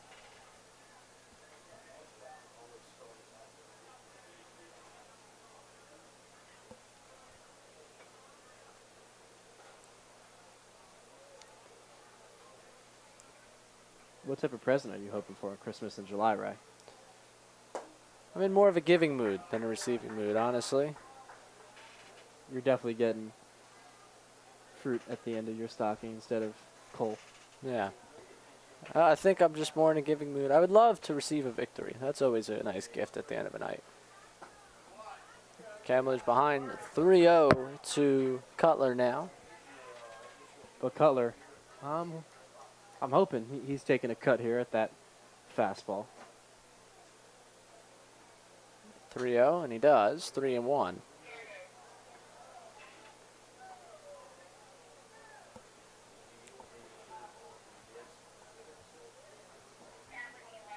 Three games apiece remain between the Steamers and their two division opponents, the Knights and the River Bandits. 3-1, missing ball 4. That'll put Cutler on base with 2 away. Well, here comes Cope once again. He's hot. There are 2 outs, but Cope is going to work in that bat and give the Steamers fans at least something to cheer for, hopefully, as he'll trot up to the plate for the last time tonight. Now, Joe Kemledge came late, so he knows all about Copeland and his incredible home run frenzy that he went on last season. So Kemledge is going to be careful. He's not going to serve anything up there. Regardless of how fast he can sling the fastball, he's going to be careful to Copeland. He knows how quickly his hands move through the zone. Yeah, Joe got a front row seat to that last season. 1-0, popped it in the air. Into foul territory. Just giving a glance. 1-1.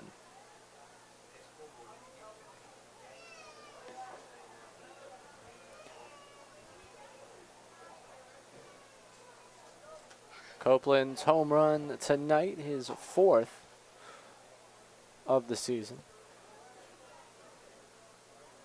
First since mid-June. He's also getting on base a lot more. We saw the double. We had the ball off the wall kind of recently as well for Copeland. He starts to figure it out like he did last spring. It's going to be a whole new Steamer ball club heading into playoffs.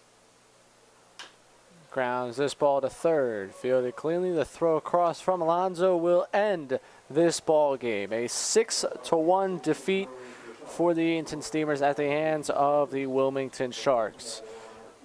Aaron Copeland, a solo home run in the bottom of the third, put the Steamers ahead. A 3 spot in the 5th by the Sharks put them ahead for good. They tacked on another run in the 7th and a pair in the 8th. Overall, it's the final exhibition game of this regular season for the Steamers. Adam, take us through what we saw tonight. Well, what you saw is the Sharks manufacture runs, and the Edenton Steamers not quite do the same. The Sharks put on a couple in the late innings just by some errors and some timely hitting, and the Steamers just didn't have that timely hit. The Sharks pitching staff was pretty impressive tonight, as they have been against the Steamers this season. As the Sharks 3-0 against the Steamers this year. They are the best CPL team in terms of record against the Steamers this season. Steamers finished their exhibition games against the CPL at 2-5. They're 17-14 now overall, and the focus becomes this division, this race towards the postseason. 11-9 in the division, 6 more division games to go. Adam, it's one of those games that they're just going to have to look past as an exhibition and get focused up for the stretch run. Yeah, and it's not going to be too hard to flush it and move on, because they know this game does not mean anything in terms of their standings and what the ultimate goal is, which is a championship. So you take the good from it and leave the bad, and it shouldn't be too hard for the Steamers. There were some good moments, Aaron Copeland especially being one of those, and if he can continue playing like that, that'll be a huge bright spot heading down the stretch. Yes, it will. So, again, the final from historic Hicksfield, 6-1 in favor of the Sharks. The Steamers continue this homestand with a game Wednesday night against the Fuquay Varina Twins.